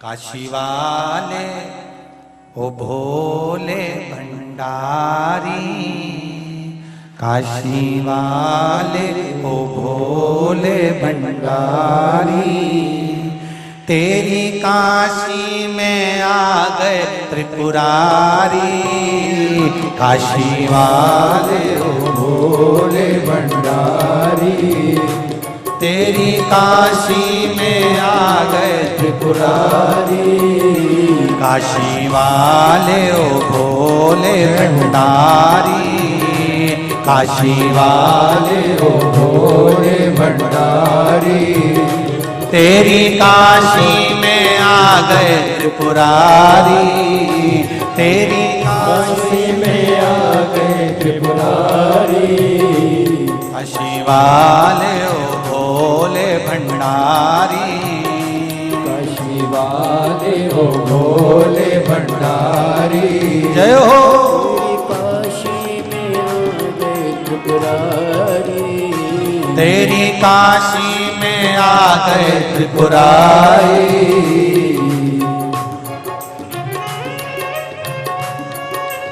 जय हो।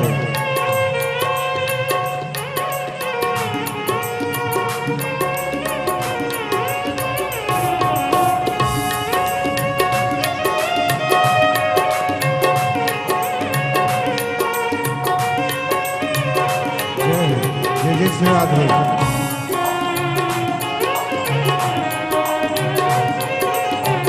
हर महादेव।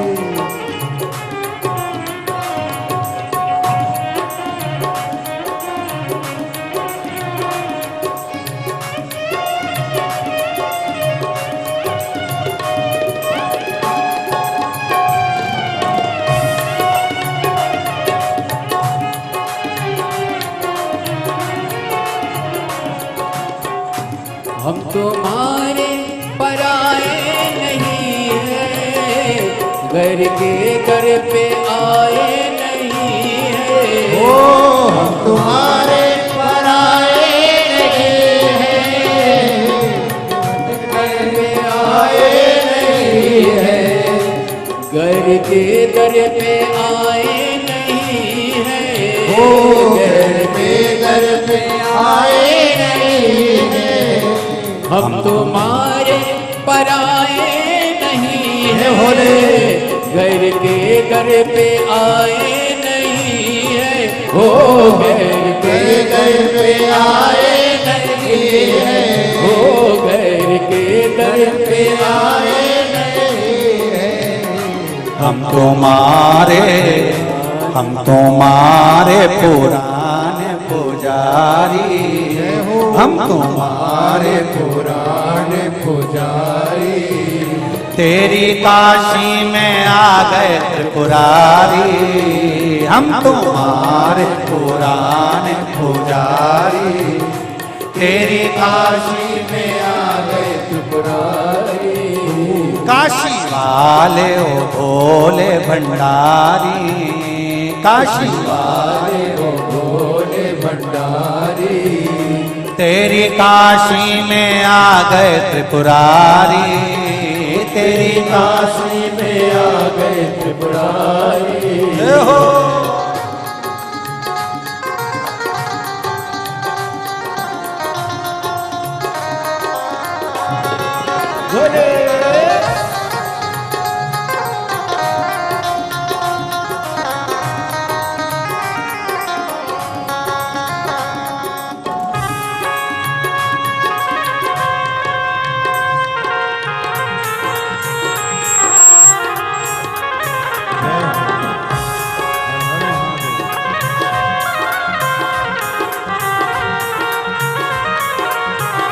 बड़े भाव से पीछे वाले भी दोनों हाथ